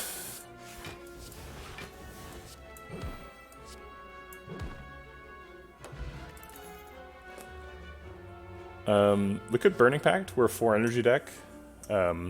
We also have some curses, or not curses, but statuses from Immolate. It's very possible to start running into Velvet Choker restrictions, but I don't think we're in super danger of that yet.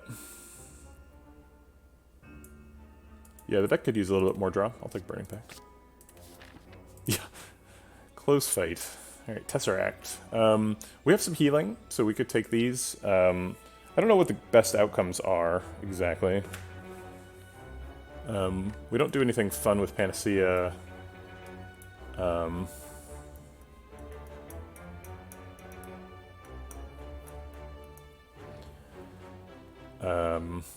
There's nothing that's like crazy with corruption. I think we do all, but I don't know why yet. I don't know. Panache is not good. Is Trip good? We already have so many Thunderclaps, though. Master Strategy, yeah, those are insane, obviously.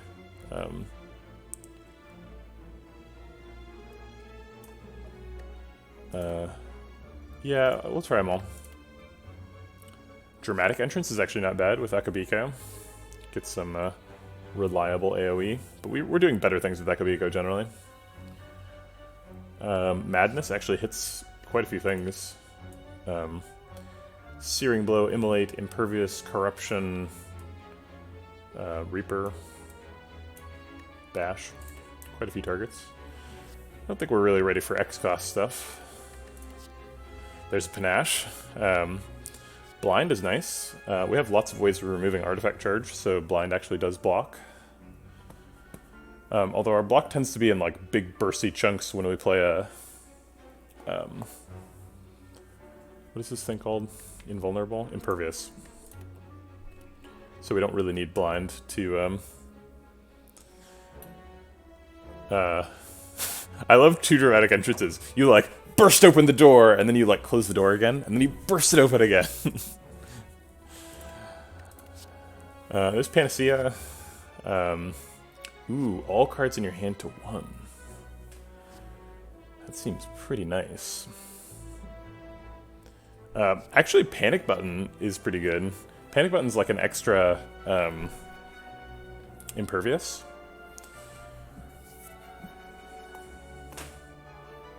Getting locked out of blocking for 2 turns is rough, but like maybe we don't care. Yeah, these are all pickable. What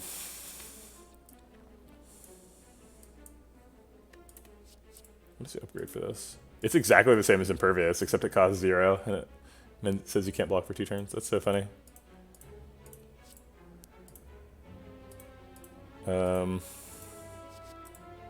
We're not getting upgrades on any of these. I don't know why I'm even looking.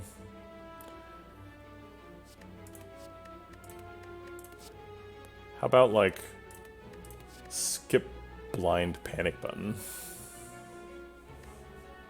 Or, like, skip Enlightenment? I think we're skipping this one almost for sure.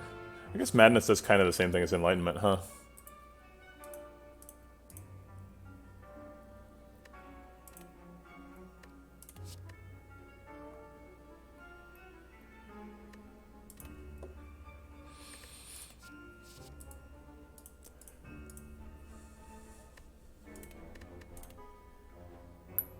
No, I don't think we actually need Dramatic Entrance. It's just, it clogs up our starting hand, and we are already doing really good stuff with Akabeko, so I don't really feel like we need it. Panacea is always useful. Panacea is a really good card.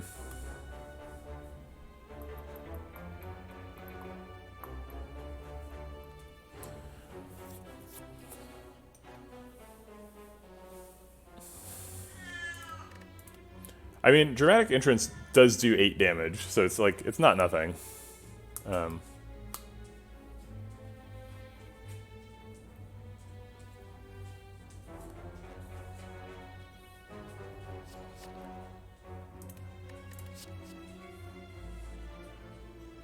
So maybe like,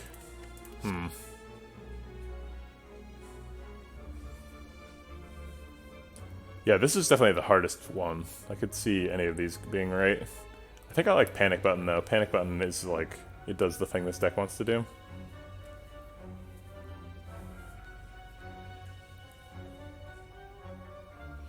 I like Enlightenment, but I've had a lot of decks that pick Enlightenment, and then, like, you end up dying with Enlightenment in your hand. You're like, I wish this card did something.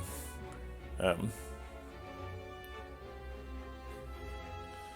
wish we could pick Panacea and Panic Button, because then we could play Panacea and then play Panic Button with no downside.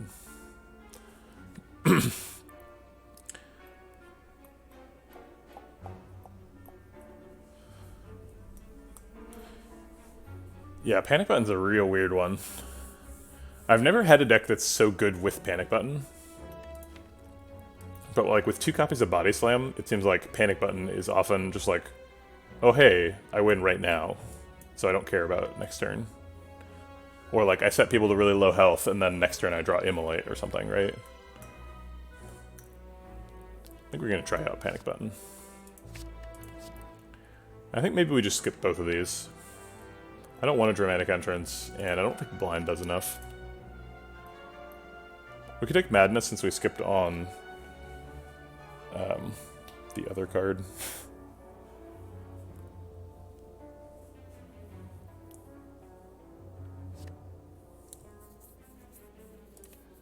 But I think no. I think we just skip them all. Do we want 1 copy of Dramatic Entrance? We have so much AoE already.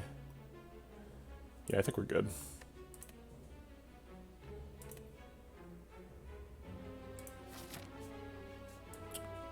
Question mark or fight? Question mark. Oh boy.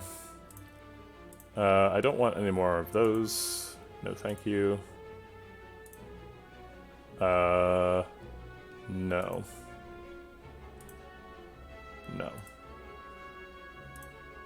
Nope.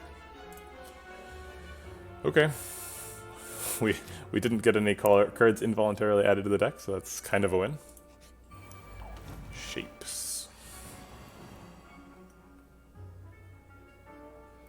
Well, this is awkward.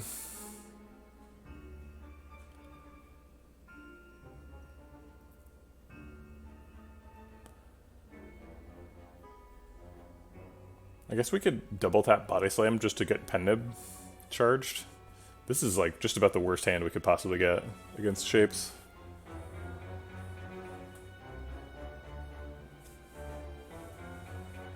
I guess maybe this is the Gambler's Brew. We're not under that much pressure though. We're only taking 8, or I guess 5.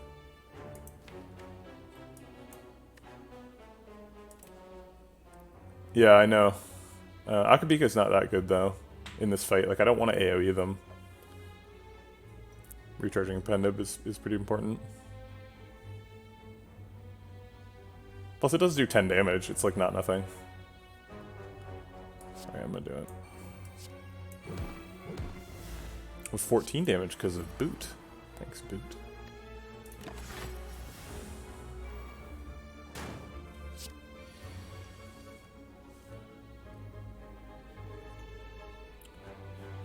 Let's draw some cards.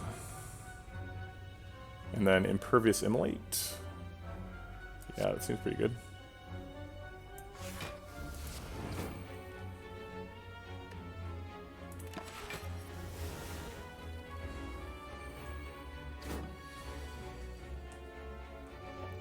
Impervious Body Slam solves our Spiker problem. And we get to Reaper first. Right? Yeah, we take 22, but that's fine. Oh, I did not realize I was leaving Spiker at 1 health. Whatever. I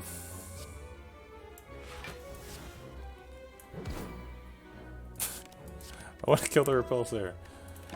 Okay, I guess next attack is killing the Repulsor and charging Pen-Nib, so we're in good shape. We can do it with Searing Blow, yeah!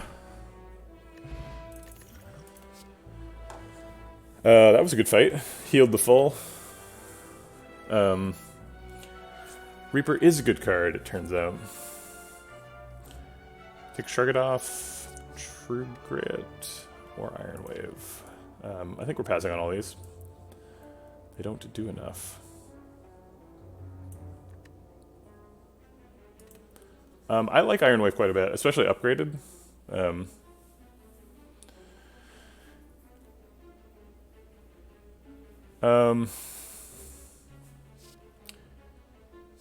Actually, that's a really good criticism, 6/4, because Shrug draws a card, and we have 4 energy now.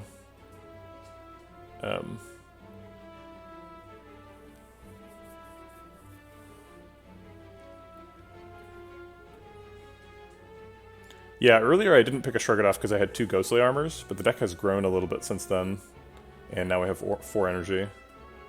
So I think I will take Shrug It Off.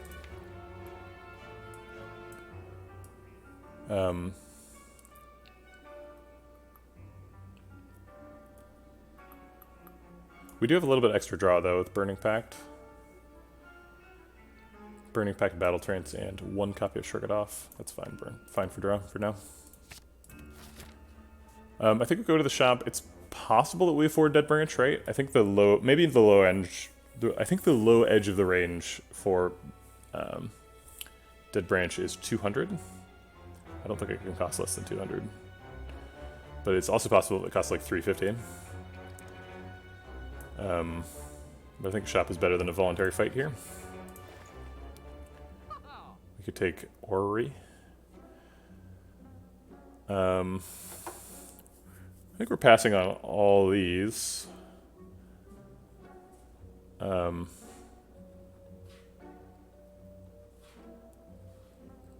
Thinking ahead's kind of interesting.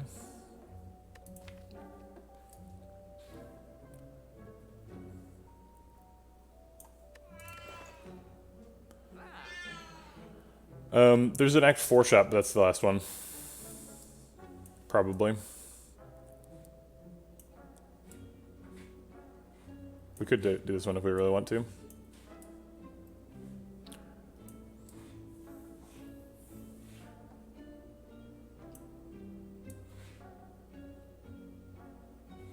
What are we doing for the pathing for the rest of this act?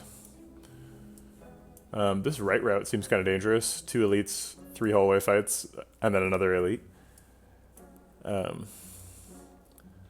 This left route, let's make it more upgrades. I could do fire elite, fight fire elite, within a fight.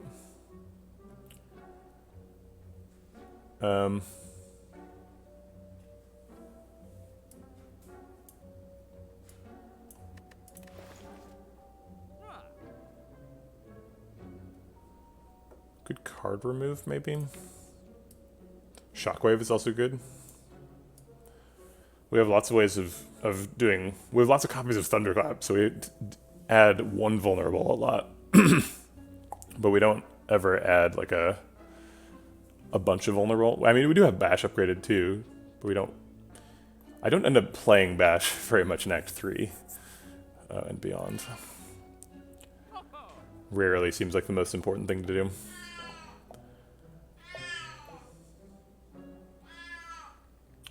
Shockwave's good with corruption, makes people weak, so it blocks a little bit. We could remove Bash. Take Shockwave and remove Bash. Meow. Meow.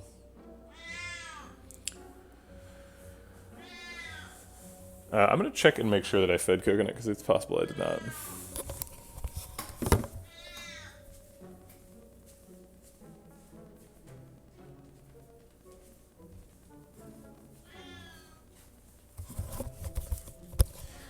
It looks like I didn't, but my wife did.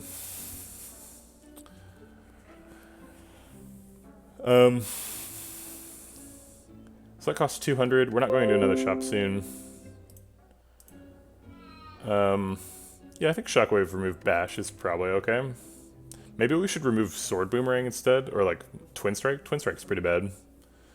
It's been a long time since Twin Strike has done anything good. Yeah, Sword Boomerang still at least combos with Akabiko, whereas Twin Strike does a little bit less of that.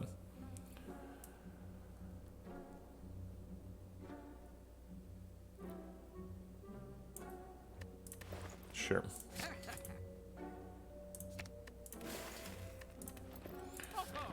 Okay, full health, so let's grab an upgrade.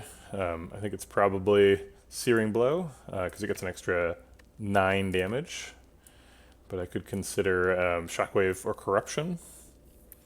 Double tap now that we have 4 energy. The problem with other cards in your deck wanting to be upgraded is that Searing Blow's upgrades just keep getting better and better. So this one is 9 and the next one's 10, and yeah. So I think we'll just take Searing Blow upgrade again.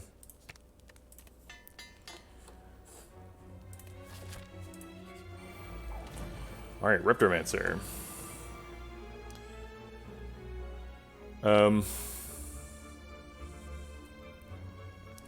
We can kill both daggers with Reaper on turn 1. That seems pretty dope.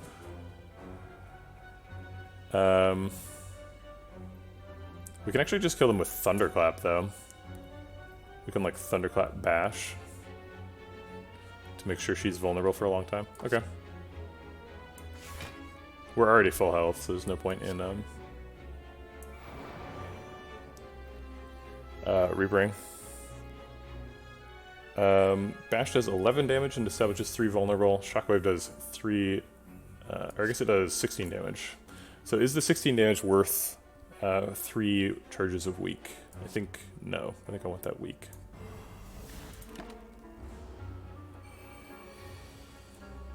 I guess there was 1 Pendib to consider as well. This turn looks like Immolate, Impervious, Body Slam to me. Let's Battle Trance first and see if we can find another Body Slam. No. Okay.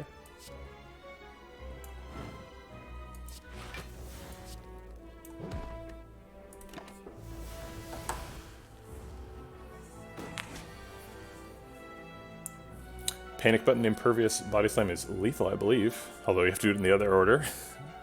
Or else shame befall you.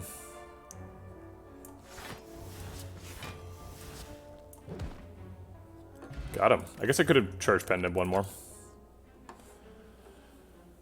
Upgraded Dark Embrace. Is that a thing? Dark Embrace plus Corruption's pretty good.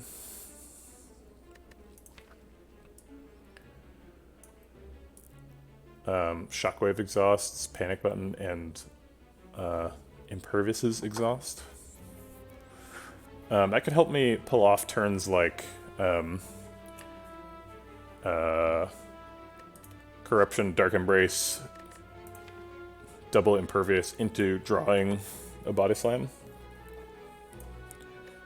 I think we take it. I think we take a question mark so that we can get this extra fire. I think fires are more important than elites right now. So we're skipping this elite to do this fire. Probably.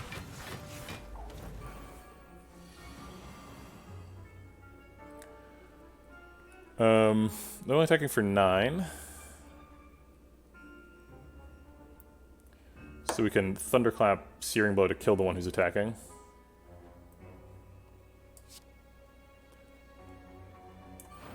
Seems fine.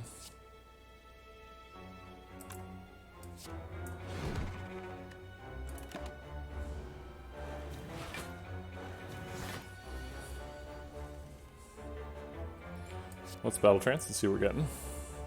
Now Dark Embraces doesn't work. But we do have Impervious, double body slam, bottle slam, and Immolate. So I think we're probably good.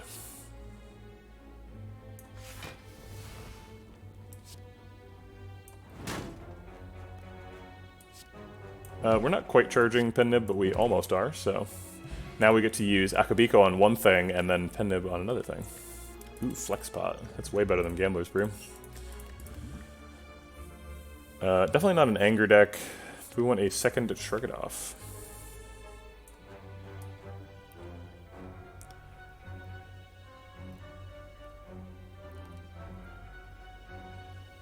If we get 2 Shrug It Offs, we can Shrug Impervious Body Slam, which is fun. It also helps to address the problem that we have no block after Impervious is over. Also, it's super good if we play Corruption, which I think we still have never played. We got it from the Act 1 relic reward and have never played it, despite the fact that we're in Act 3 and doing great. Yeah, I think I'll take a second shrug. Second wind also we could take here. We do add some statuses with Immolate, and we are getting up there in the floors, so eventually we're going to have to fight Act 4 things, and they all shovel statuses.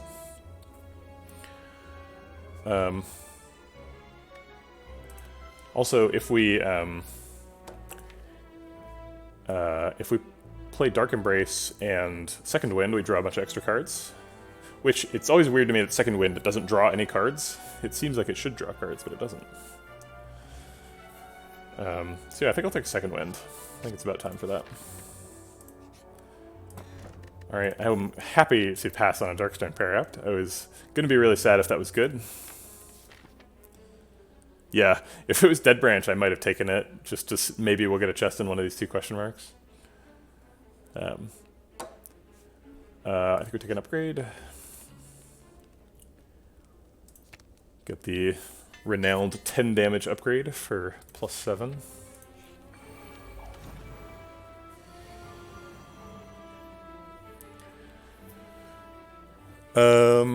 Okay. So if we double tap Thunderclap, which is hard to say, we can kill both of the exploders if we use Flexpot, I believe. Oh wait, we actually don't need to, because the first Thunderclap does 16, and the second one does also 16, because it's pen-nibbed. But then they're vulnerable, so it does 16 plus 8. So yeah, it kills both. Yeah, we can do all 5 cards. I'm just thinking about if I want to, because we take spiker damage. I guess we can just play both Ghostly Armors. So yeah, I should probably just stop thinking and play all the cards.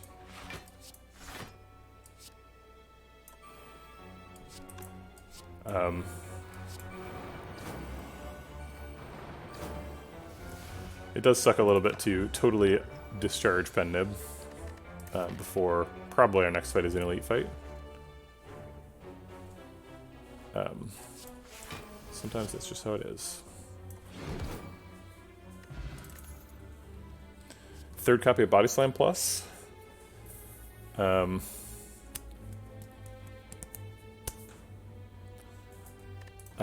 think so, right? I don't think we need another Reaper. We've been pretty much capped at max health the entire game since Act 2. We could upgrade all cards. That technically hits Searing Blow. We don't need to heal that badly. We get an extra 11 damage on the Searing Blow. We get upgrades on things like Shrug It Off and Shockwave, Corruption, Impervious. I almost always take War here. War is super good. Because rare relics are really good. This could also be Calipers, which would be cute. My wife is trying to sneakily eat some food. I see what you're doing.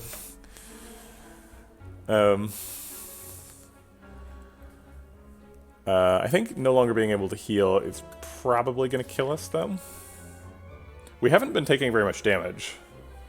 So maybe we don't care that much about healing, but we do have a Reaper in the deck, so it feels a little bit silly. That's right, we should hide the food so that people don't try and raid our house. But by that point you're already doxxed, so...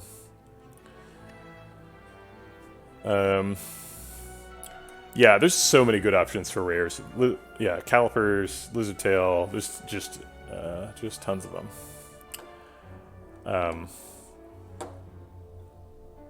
So it's almost always fight a boss, but I really want to upgrade cards. It would be so good to get an extra Searing Blow. Plus I'm probably going to upgrade, or I actually have to take a relic, take the key at this one, so I can't get another upgrade. That's true. War does let us charge Pen-Nib. Maybe someday I'll take the upgrade all cards so we can no longer heal. It seems like almost every deck has some healing though. I'm at full health. Getting an extra card upgrade? The card upgrade would be so good. God.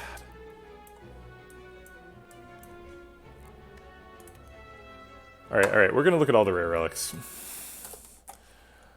Come along, OBS. Let's go on an adventure.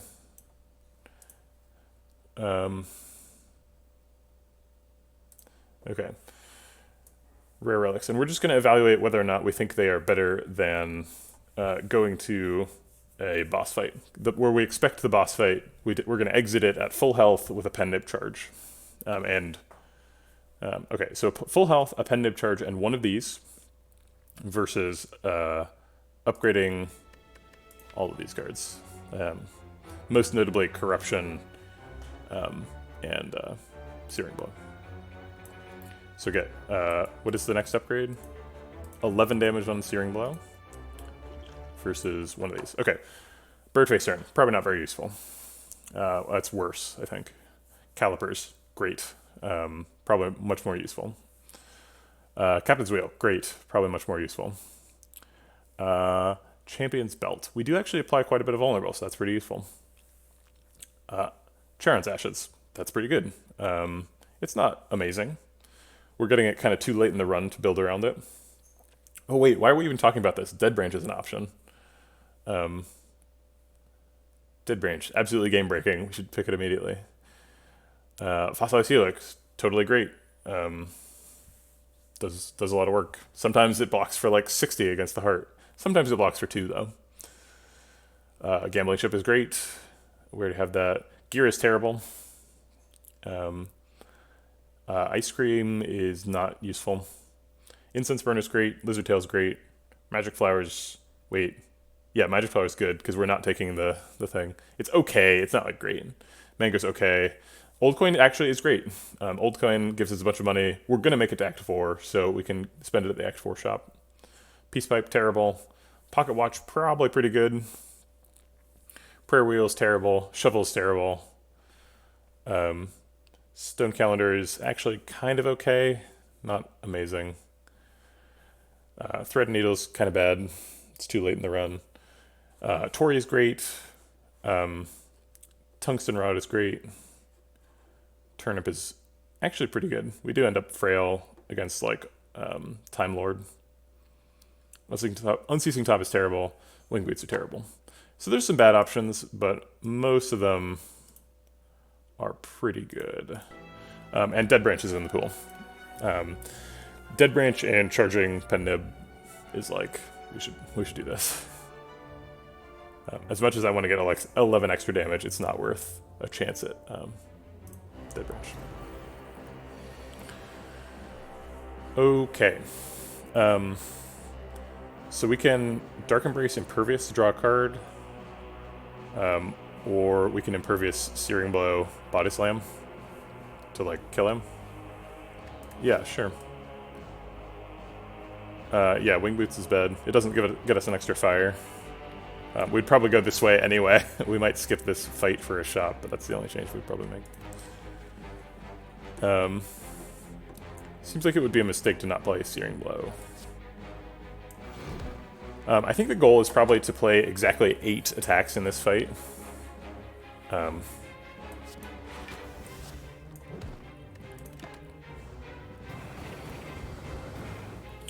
always forget how brutal Hexaghost is when he's the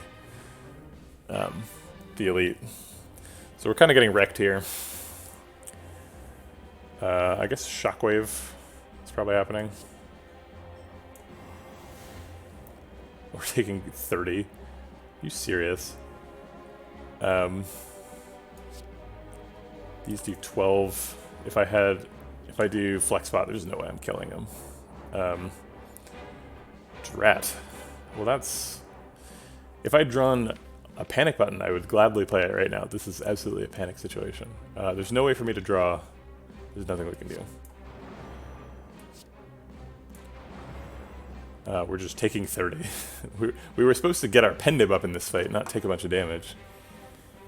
We might need to actually use Pen Nib on Reaper in this fight. to heal.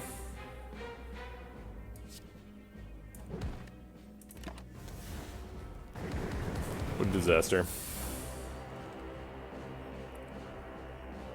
Let's shrug it off before battle trance.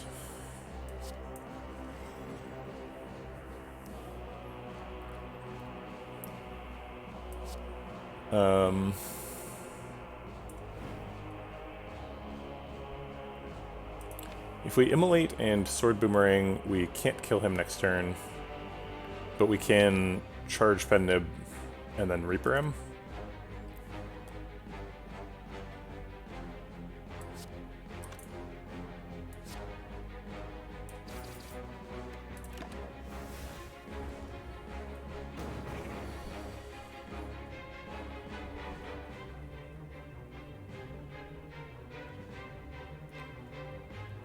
Can we kill him? If we Impervious Body Slam, that's going to be 45-ish damage, so no. I think we probably want to fit in Impervious, so I think we're going to charge it with Body Slam.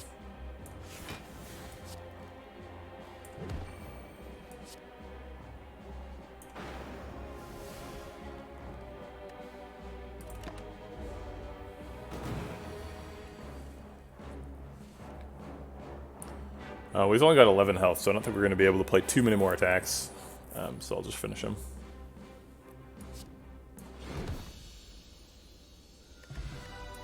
Charon's Ashes. Not the best. Pretty weak, in fact. None of these are good, so we'll skip that. Alright, we ended up actually in a little bit worse shape than we were before. We should be okay in this fight, though. We can Dark Embrace and Ascender's Bane with the blue candle to draw a card. That's kind of cute. Let's shrug it off first.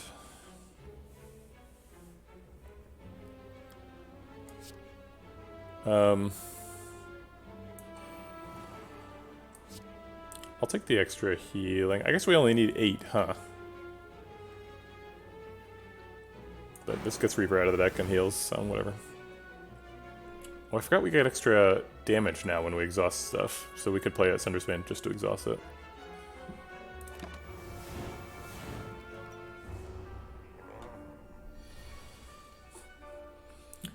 Here's an Impervious Body Slam. We can't charge Pednib this turn, but we can Impervious Bash Body Slam Searing Blow, which seems like a lot of damage. Maybe this should be the Flex Spot turn. Doesn't seem like we're getting too much more out of Flex Spot than this.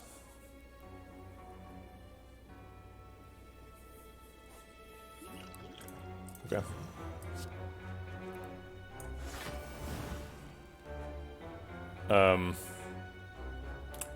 Why did I plan to use 6 energy this turn? You're right. That's mystifying. Okay, so what are we doing instead? We can Thunderclap, Double Tap, Body Slam. We can't afford Double Tap Searing Blow. We could just Body Slam Searing Blow.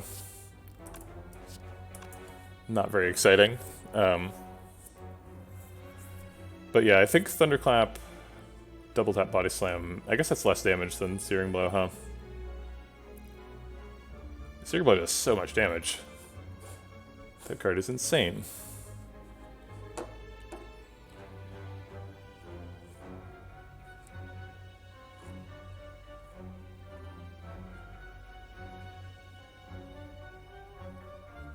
It's only 10% per card, so I don't think that's true. So let's see, Thunder Tap, Double Tap. So Thunderclap would do 11. Double Tap, Body Slam. So this would be the second card, so we'd be at 3, so 30% extra from 33 is like... yeah, I know it Body Slams twice. But Body Slam twice is less damage than Searing Blow. Searing Blow does 67. Body Slam does 37. So we're getting 2 extra cards. Alright, we're going to get out the calculator. I'm going to prove you wrong, Sir Artemal. Or I'm going to prove myself wrong. That would be fine, too. I know that Body Slam starts this slow. And I know that he's vulnerable, but like, okay, so Searing Blow does approximately twice as much damage as Body Slam, right? So we're basically taking 3 times Body Slam damage, or we're taking 2 times Body Slam damage. Actually, 2 times Body Slam damage with Thunderclap is the same as 3 times, and we're playing more cards, so it is probably more. Also, Searing Blow is not quite 2 times Body Slam. Okay, all right, I've come around. This is more damage. Thankfully, I did not have to get at the calculator before I realized my mistake. Ha, we're immune to your weak. We have 5 energy this turn, so we can like Ghostly Armor, Metallicize, Thunderclap, Immolate. I would like to save the Impervious, even though it does... Actually, it doesn't block for anything this turn, because we're blocking out.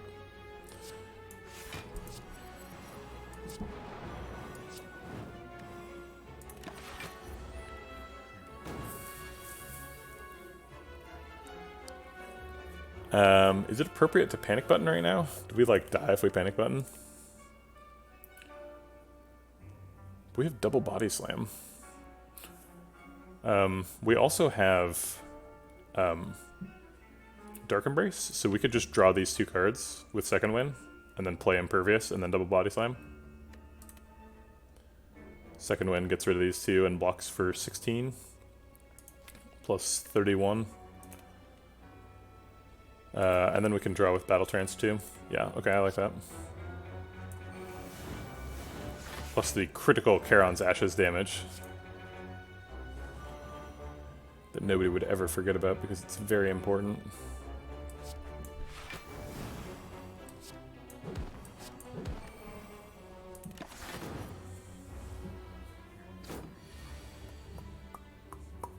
Probably want to land Pen Nib on the Searing Blow, even though we could get some extra slow triggers otherwise. It looks like we're killing him though.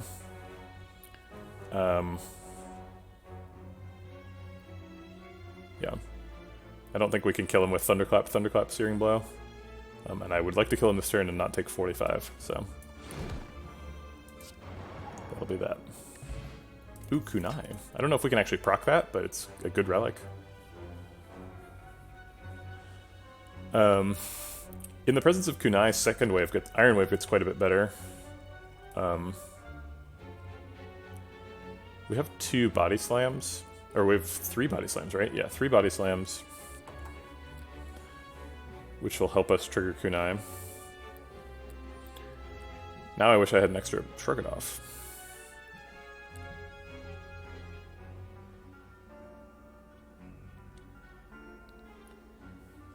Second Wing deck scales for every card in your hand, right?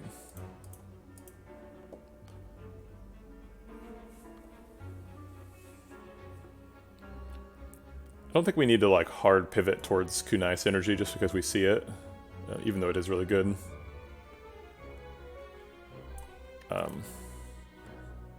It's too late for feed.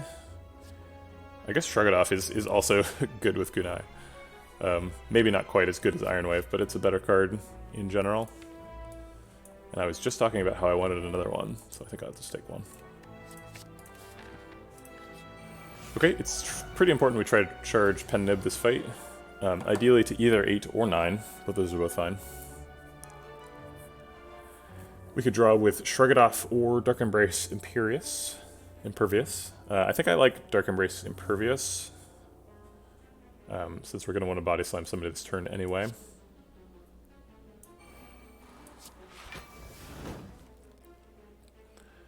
Looks like we could double tap Body Slam to kill Spirit Guardian or Spiker.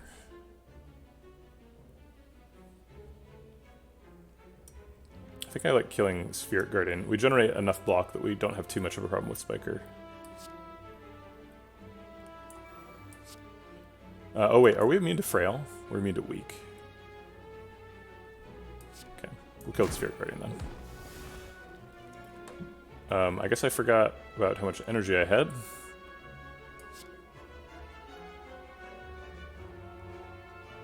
So I will Thunderclap for the Kunai charge.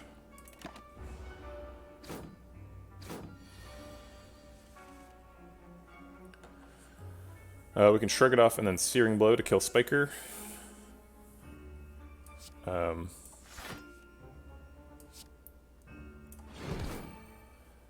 And then we can Body Slam to help charge Pen Nib, which is going to be a bit of a challenge.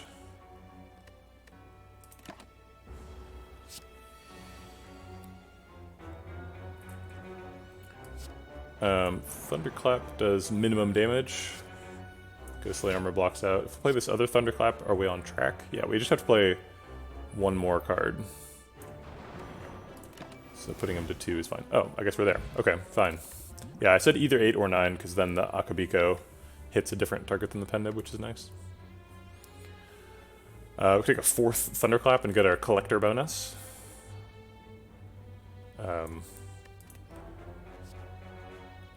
Intimidate's kind of interesting. We don't really have enough card draw to support that, although with every passing Shrug It Off, we get a little bit more. It also says Exhaust, so it does damage. Intimidate's pretty nice. Weak blocks. If we randomly happen to get, what's it called? Dead Branch, Intimidate's really good.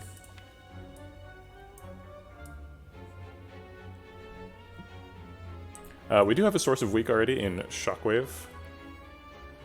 Yeah, Dark Embrace, that's another synergy.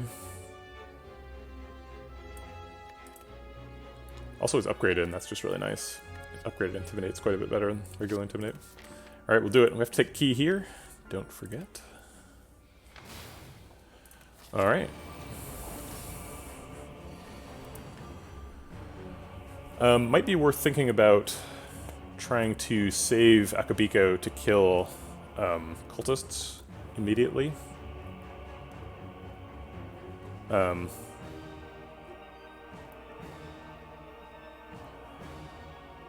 I guess I could Panic Button here. Yeah, if we don't want to get to Act 4, Panic Button is definitely the pick. It's pretty scary. I think maybe we'd Colorless Potion and look for some draw. His hand's pretty bad. Sacred Technique is draw. What is the skill we would take? We could just take... whatchamacallit? Battle Trance. And draw 4. We have not played Dark Embrace. We haven't played any cards yet.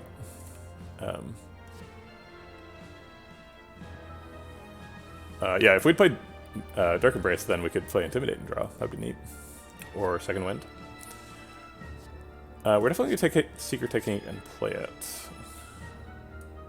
I think we want Battle Trance. We just want to like find an Immolate so that we can kill these fools. Dark Embrace cannot draw because we have the no draw effect. But otherwise we could Dark Embrace Intimidate.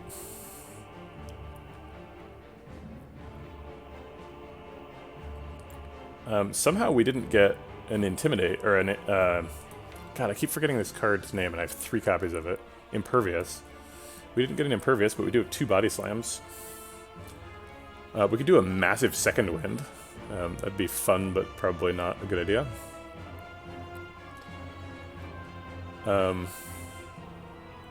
We could Shrug It Off, Panic Button to block for 40, and then Reaper Body Slam and kill both cultists, but then we can't block for 2 turns. That seems bad.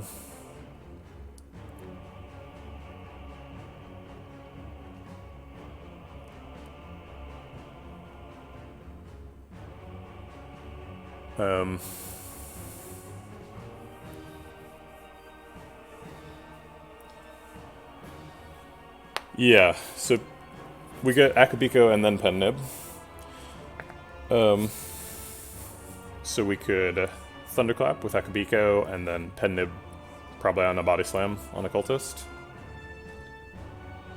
It doesn't seem like we're in so much danger that we should Second Wind. I'm a little bit afraid of Second Winding away my, like, Dark Embrace. And, like, Panic Button and stuff. So I think we're always going to shrug it off. And then it seems like Intimidate... Oh wait, he's already weak, so that's already... That doesn't actually block. Let's go and Thunderclap. So this is doing 30. So I guess we need the Second Wind. Okay, so we'll just play Intimidate and Second Wind, so that we're only losing Panic Button.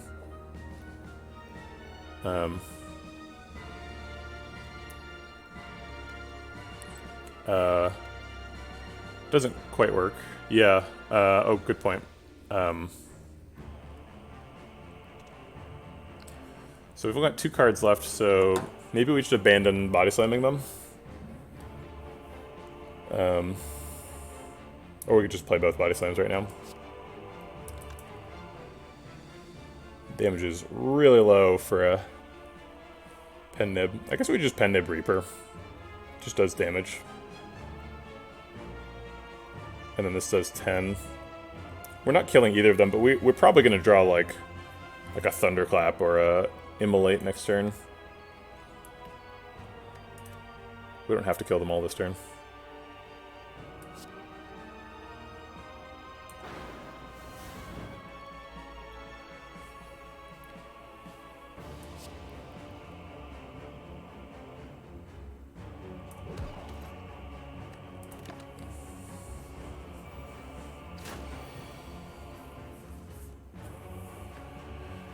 Alright, probably don't want a Corruption. He's hitting for 32. Let's shrug it off and see what we get. Bash is not enough to kill him, so we're getting hit for 38 total. We can block for 25 or more. I think I'm fine with taking a little bit to develop the Bash on him.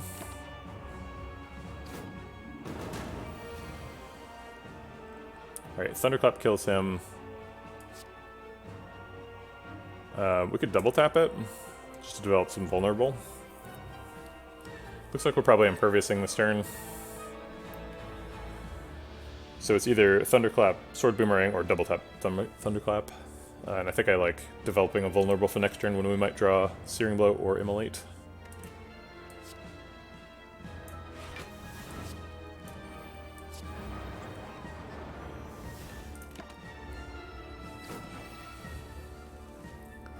Or both. Can't charge Pen Nib. Looks like we probably played both and then skipped Metallicize. We did not play Dark Embrace earlier, so we can't exhaust that to draw. I guess we're taking 22 this turn. Or else we Metallicize and take 1 less. Doesn't seem worth it. Oh wait, we can weaken him with Shockwave. Yeah, Shockwave does actually do. I assumed he was still weak, but he's not. So we'll do that.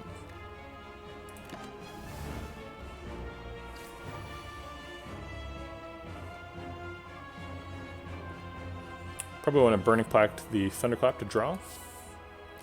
Maybe find another, whatever that card is, Impervious, but we didn't. So it's probably Ghostly Armor, double Body Slam.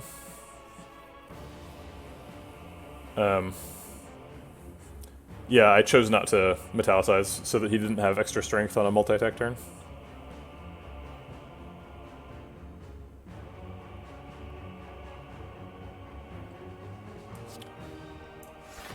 Yeah.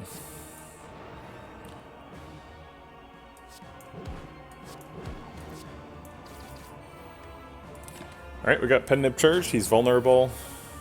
We got Searing Blow in hand. Seems good. If we Battle Trance and find a power, we can play powers this turn.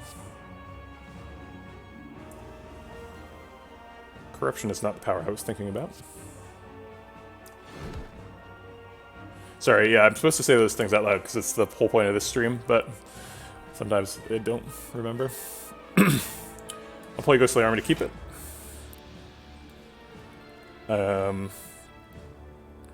We could Second Wind to get rid of a bunch of stuff, but that seems bad.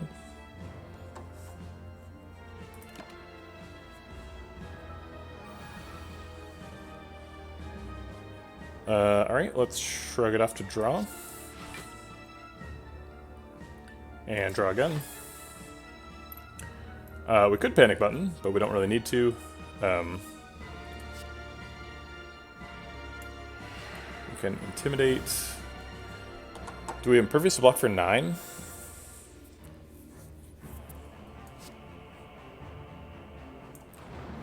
I think yes. Gee. Does not do much. I think I do, though. I'm already pretty low for going into the next boss fight. I don't really want to take any more damage.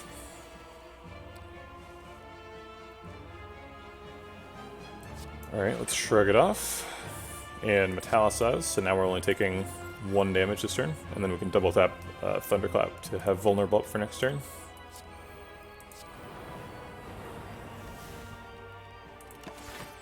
We do have Fairy, which we might need for the next fight.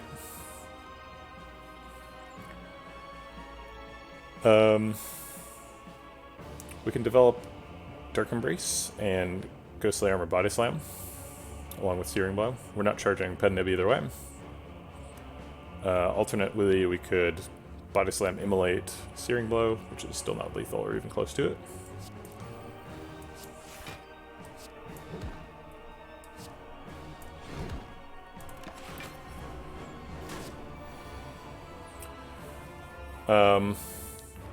Good question. I don't remember the bash turn well enough to answer it.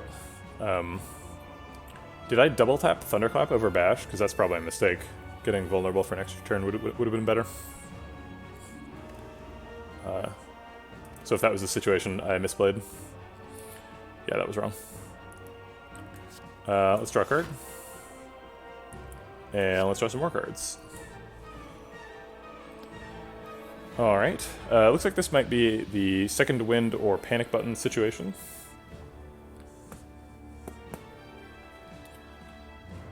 We can Ghostly Armor.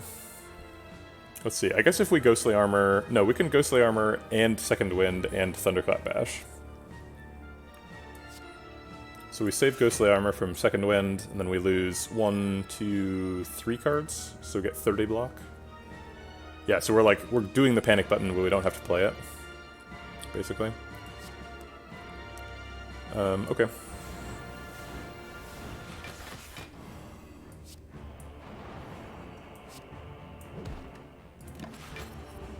I was not paying attention to my cards, I'm glad it worked out. Well, this is not a fun turn. I guess we develop Corruption. Are we dying? I guess we take 36, so we are dying. So we're using Variant Bottle here.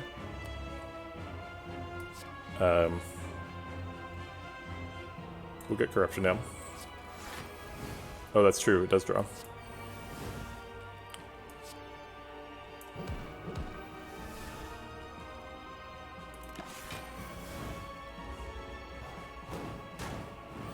I guess we did not proc Pen Nib because I did my math wrong.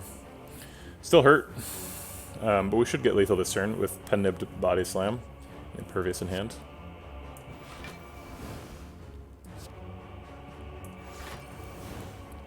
Two Body Slams.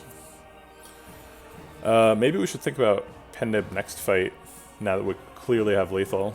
So we could like Body Slam, Searing Blow. I don't want to play too many cards because it might change the math if Charon's Ashes hits him too hard. Also, Velvet Choker.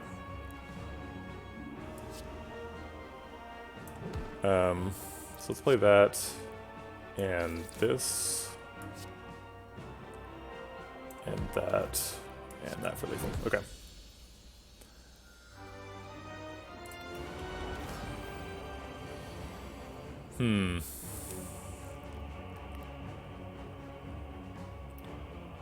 We can Impervious, Ghostly Armor, Thunderclap, Body Slam to block out and do a bunch of damage. Seems good. Could have played Corruption as well that turn. It seems like a little bit early, but we did play an Impervious, so we don't get to save that. I guess let's draw. Probably want to Reaper Pennib. Or Pennib Reaper. He's hitting for 24, so we want to play one of our Imperviouses. Let's Dark Embrace to draw with it. Oh wait, we can't draw, but I guess let's develop Dark Embrace. I'll skip a Thunderclap. I don't want to tick the clock up. I guess I could play Metallicize.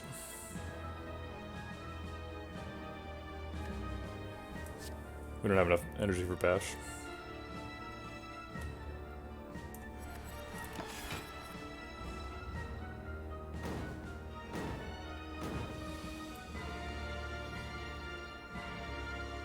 Let's shrug it off. And then Intimidate, I suppose. Probably want to reset the clock here.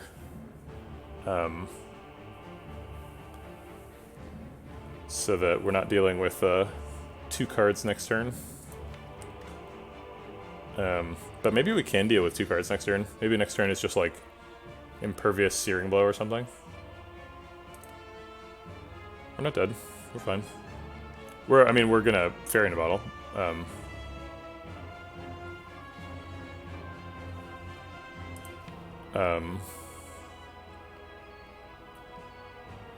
But if we don't draw specifically these 2, then he's probably killing us. But this is such piddly damage, 10 damage. I don't think it's worth it. And we can't double tap Thunderclap. Oh, that's true, we do survive. We survive even if we proc Time Warp here. Yeah, because he's weak, so he doesn't get 2 damage. He gets, well, he might get 2 damage depending on the rounding, but we get 3 block. We're surviving by 3 currently. So if he gets 2 attack, which is possible, depending on what the rounding is, or if he gets 2 attack, then he goes up to 26. We are currently blocking for 12. So we would get hit for 14. Yeah, so we would survive. But I think I don't want to proc clock anyway, because I only want to play 2 cards next turn. And I can't trigger Kunai. So I'll just pass.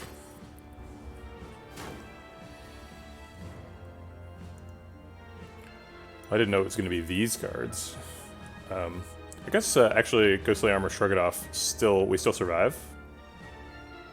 Yeah, so let's do those.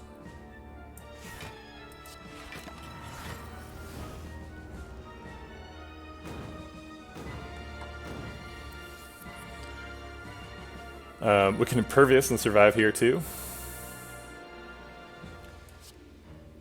Well, I guess that's good enough.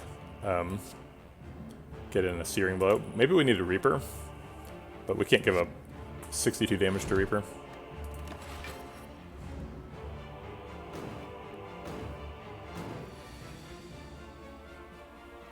Alright, here we're dying. We can develop Corruption and set up Pennib. It's not quite true. We can almost set up Pennib.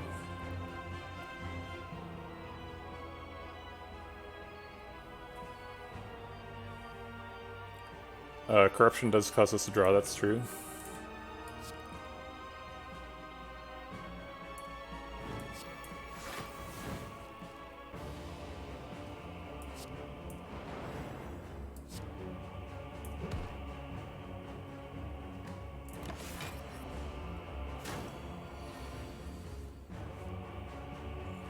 Can double tap Immolate and Shockwave to make him vulnerable. I think we're going to save Battle Trance for a better turn. Wait, if we double tap Immolate, that's 3 cards, leaves him on 10. We have Panic Button. Panic Button, Body Slam.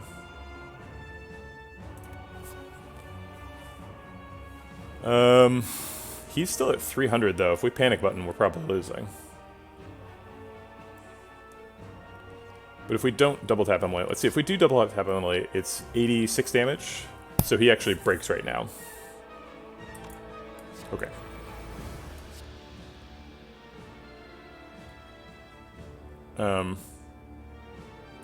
Yeah. We don't really want this to do pen nib because we're assuming he's healing this damage.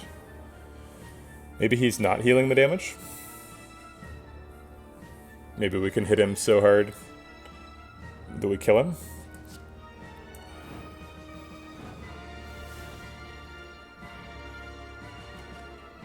And then, so then we could like Thunderclap, Body Slam right now, and then try to have a big turn next turn.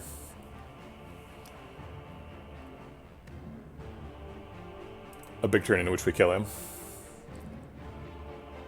We can only play 6 cards. Shrug It Off draws 2 though, so we can probably cause a shuffle.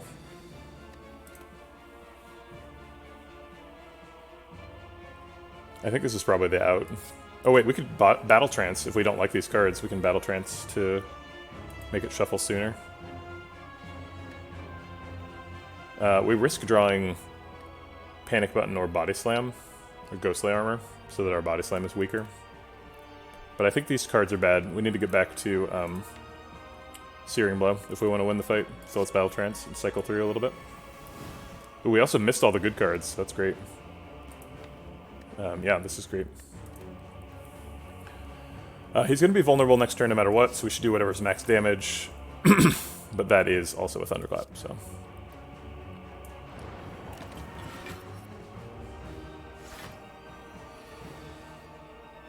You can't weaken me. Alright, let's Ghostly Armor to draw a card.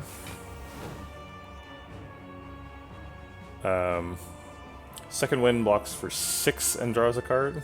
Panic Button blocks for 24, but also caps my block. And draws a card. Second Wind draws 2 cards, though, yeah. But it only blocks for 6. Losing that 18 block might be important for the Body Slam. Are we ever getting lethal this turn, though? So, okay, so if we Second Wind and we draw the perfect cards, and then we Body Slam, maybe we get it. What are the perfect cards? There's no more... whatchamacallums? Block for 30 cards. So the perfect cards are like Searing Blow and Immolate.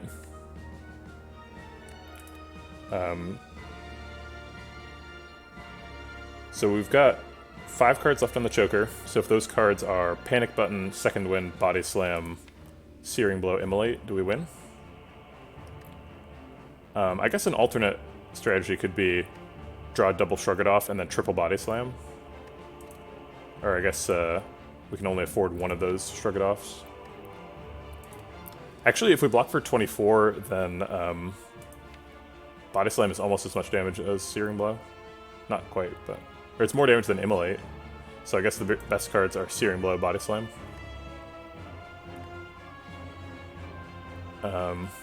With one extra Shrug It Off if we draw with Second Wind. So Panic Button blocks for more. It's so stupid to Panic Button when he's not even attacking, though. It's like guaranteed we lose if we don't. If we Panic Button and miss, though. But I think if we Panic Button and miss, we're just losing, right?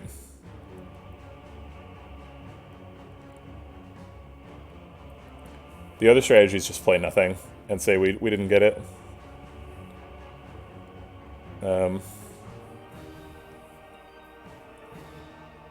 I think Panic Button's correct here.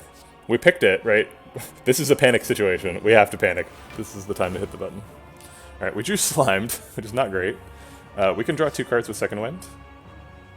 And we still have 3 cards left. Oh my god, we got Body Slam Searing Blow. That's like the perfect combo, right? That's exactly what we asked for. Is it enough? I think it is. Holy shit.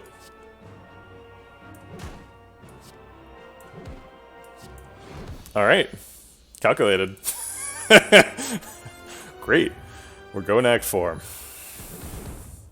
That was close. That was really close. There were so many misses, too. There was, like, a bunch of slimes on the deck. I guess we did draw one of the slimes.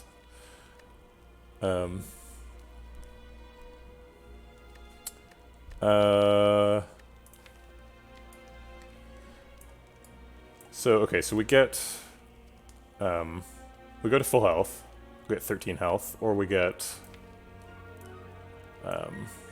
what if we up to 12 damage? 11 damage. Searing Blow.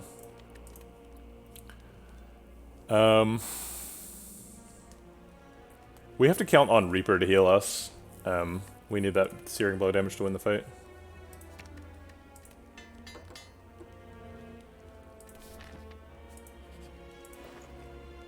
There's Magic Flower. That would help. Evolve is kind of like a poor man's medical kit. And both of the upcoming fights, medical kit's very helpful. Here's our second shot at Enlightenment.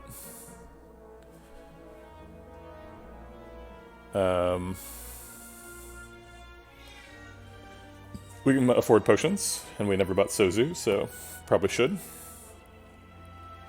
So, like, evolve Power Pot, Attack Pot.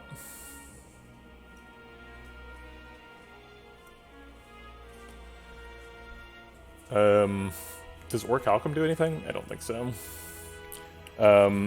Spire Shield blocks, so we could potentially get some vulnerable on him. Why does this relic exist? You don't necessarily need it to be turn 1, because the wounds and stuff could be much deeper into the deck. Oh, you're talking about against Spire Shield? Yeah, that's true. Or against Spire Spear, particularly, because he's the one who burns you.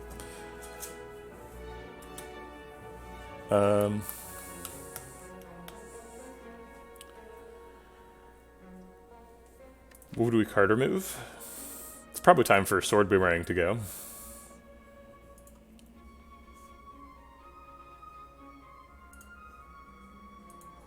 But that's about all I'd want to remove. There's no curses or anything.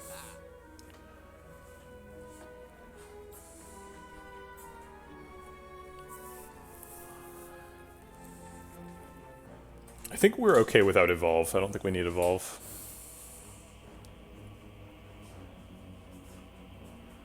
Power Pot removed Boomerang? Oh, you think? Yeah, that's reasonable. I think I like the Attack Pot better than I like remove Boomerang. Even though it's a way less efficient use of cards, or use of money. Magnetism's kind of an off-the-wall idea. I like that. What are the random colorless cards that would be, like, super helpful? Panacea is pretty good. Panic Button.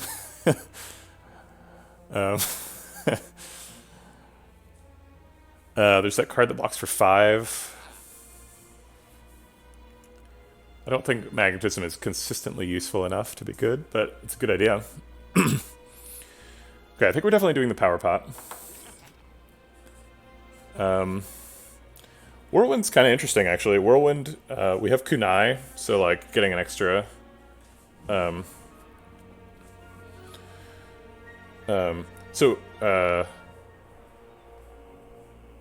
sorry, I was in the middle of speaking and totally forgot what I was talking about, because I was reading as well as speaking, and that's uncomfortable for my speech centers. Whirlwind's kind of good because it helps us proc Kunai. We're not really a Kunai deck. We only have, like, a couple of, whatchamacallem, Strugamoffs. But it is helpful.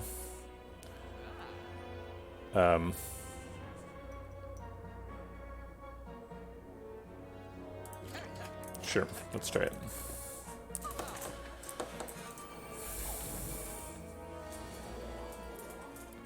Immolate's a good start with the Akabiko. I guess let's Battle Trance. Oh wait, we should shrug it off first. And then Battle Trance. Dark Embrace keeps lining up with Battle Trance. I don't like it. We have 3 Body Slams in hand and no Impervious. This is really a pretty nightmare situation. We could second wind. It only blocks for 12 though. Or I guess it blocks for 16.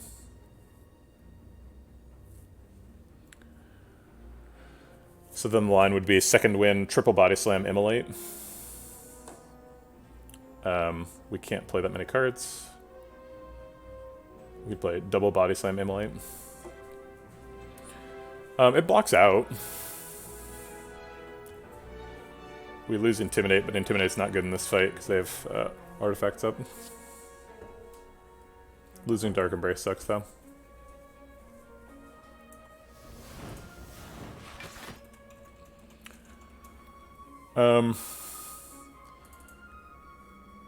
Immolate is a more efficient use of Akabiko, but if I really want to use Akabiko efficiently, I could use Sword Boomerang.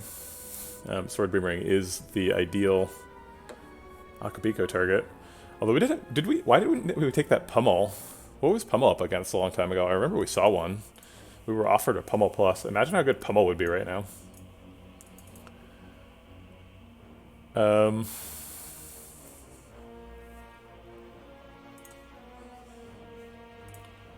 Yeah, Sword Boomerang could just like miss though, whereas Immolate can't miss.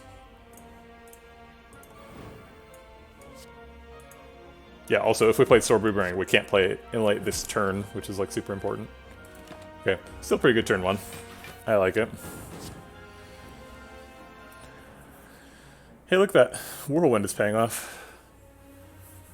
Although it's kind of wasting a pen nib.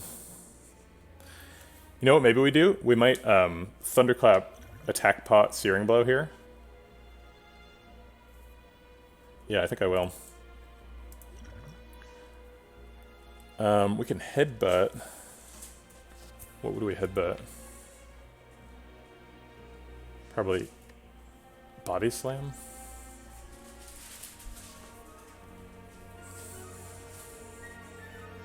Heavy Blade's more damage though. But I like getting a Body Slam back. I'm doing this assuming that it kills Spire Spear. He has 115 health. We're doing 5 plus 10. Puts him down to 100, and then we're pen nibbing Searing Blow, which kills him. And then we'll get to Whirlwind for 2, I guess.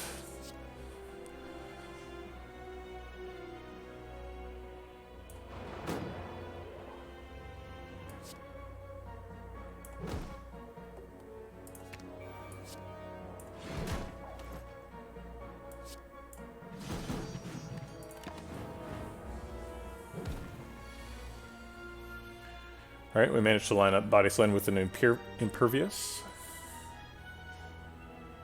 So I guess I'll just do that. And we'll Thunderclap first. And we're almost there.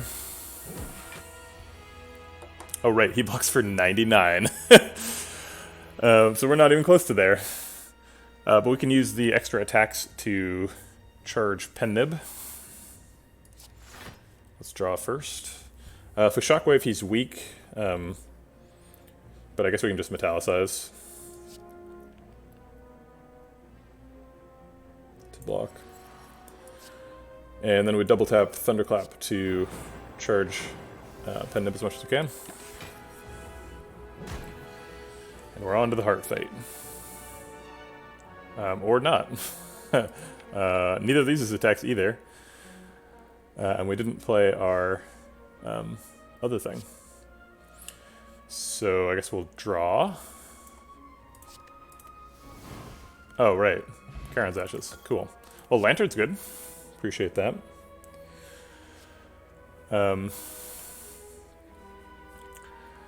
Everybody else saw the Charon's Ashes lethal. I did not see it. Do we take Fire Breathing against the heart? We get a bunch of extra statuses, but no, it's like 18 damage over the course of the fight. It's so underwhelming. Second Dark Embrace, I think, is ambitious. Warcry says exhaust on it, but I don't think that's good enough. Okay, don't feel great about this fight, but it's possible we win it. Maybe Demon Form? These aren't Demon Form. It seems like Dark Embrace draws me some extra cards right now, which is pretty good.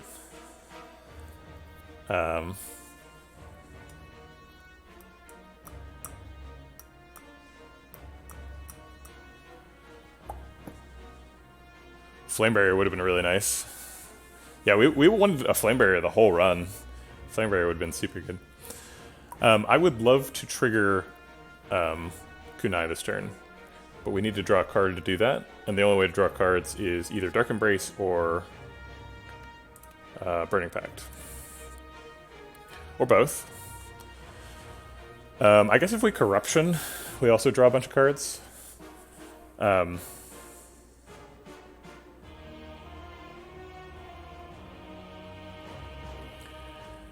Yeah, let's just go for it. Let's try and get a damage cap this turn. Is that crazy? Corruption turn 1? Oh man. Doing 800 damage is pretty hard. I just don't know if this deck can beat the Heart.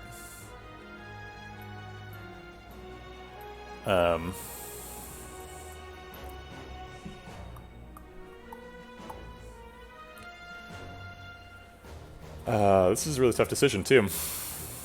So if we Inflame, it's possible we still get a Kunai trigger, and then we end the turn with 2 Strength, 1 Dex.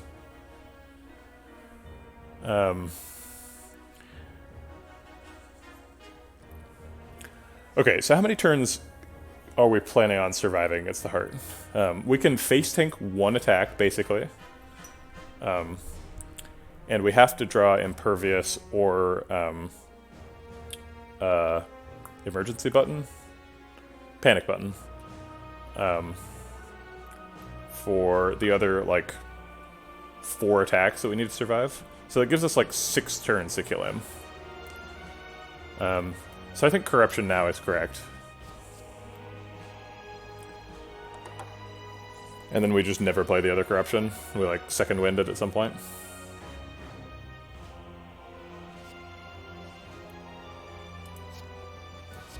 Fine.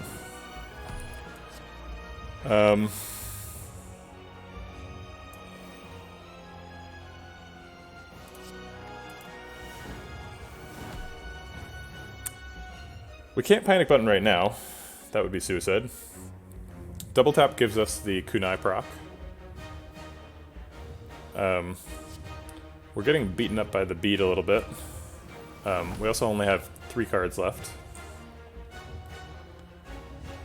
We want them all to be attacks, so we screwed this up pretty badly. I think I'm gonna restart this fight and not play the whatchamacallit.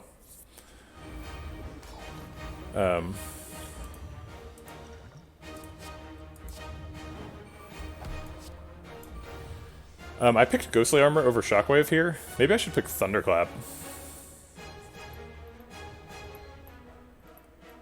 Yeah, let's do Thunderclap instead.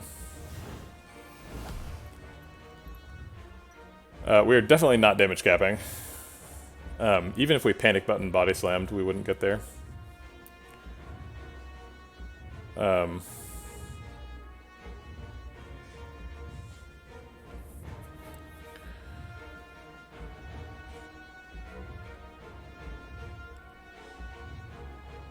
I guess we just Ghostly Armor, Shockwave, Double Tap, Body Slam.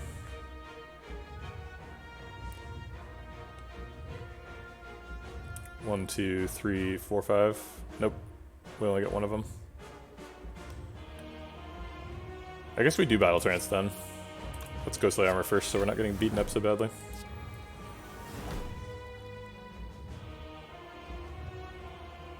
I don't think we can afford to Pen Nib on Reaper in this fight. I think we have to hit Pen Nib on Searing Blow. Or we have to damage cap at least with it. And then Bash to make him vulnerable. Shockwave 2.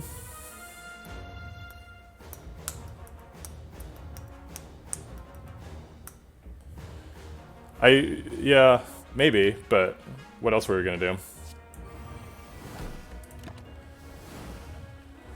Well, that was a terrible first turn, and we needed a great first turn, so things are not looking up.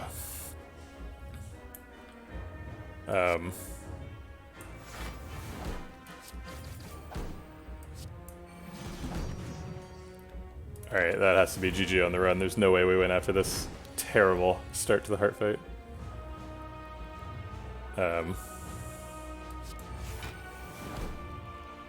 Finally, we'll Ascender's Vein to draw a card. Haven't done that the entire run. Wait, it didn't work? What? Didn't we play Dark Embrace? Did we not play Dark Embrace? We played Corruption. Oh my god. Alright, well... That's an appropriately... ignorant way to lose the run.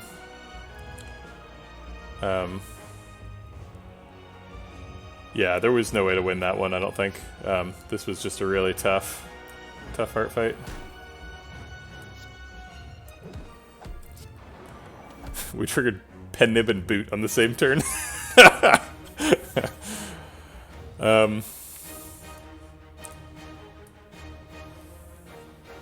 Man.